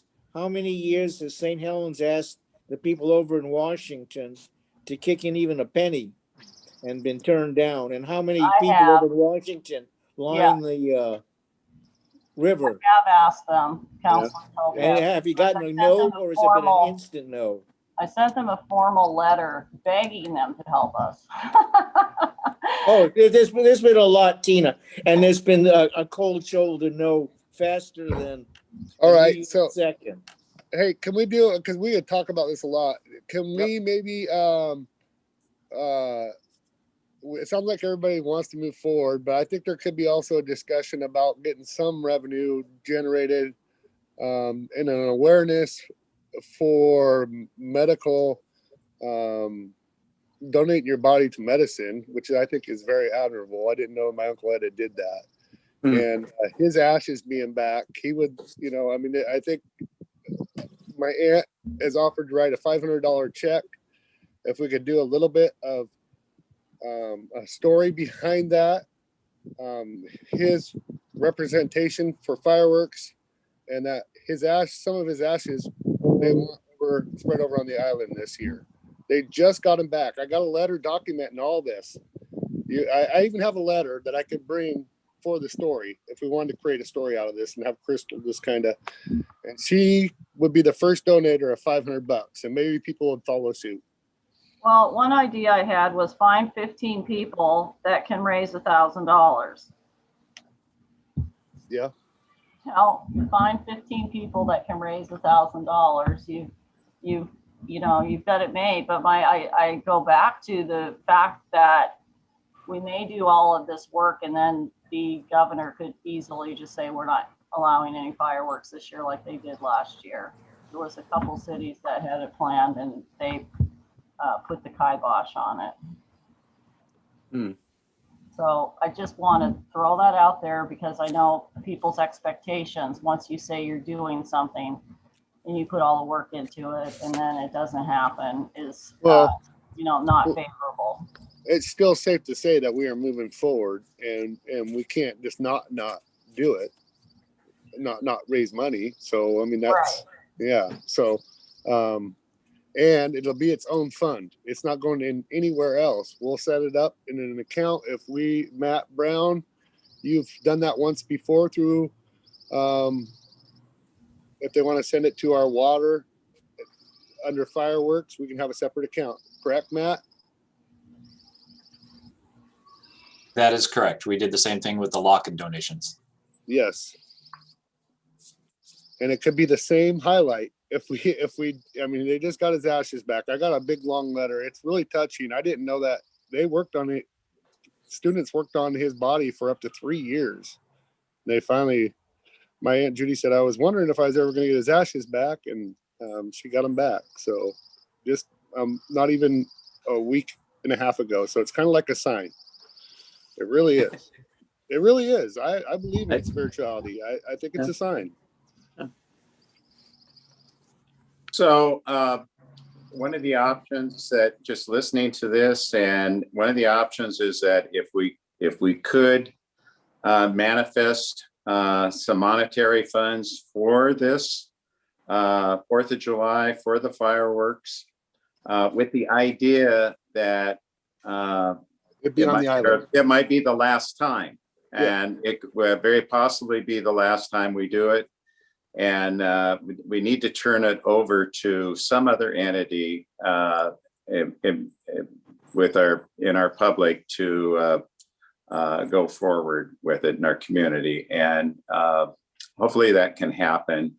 And it just takes a lot of the heat off of where money is and what it's being spent for, and this and that, and all kinds of other issues. I mean, we bat this one around.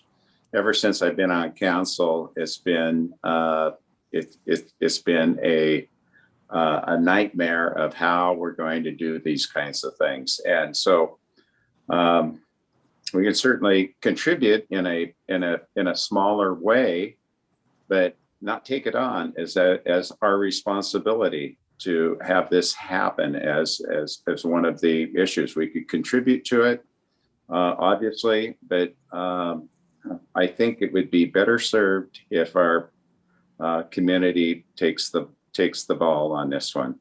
Absolutely. And Mayor, another, is the foundation not a nonprofit, so people got a tax write-off if they donated to that? It was. The foundation is dissolved.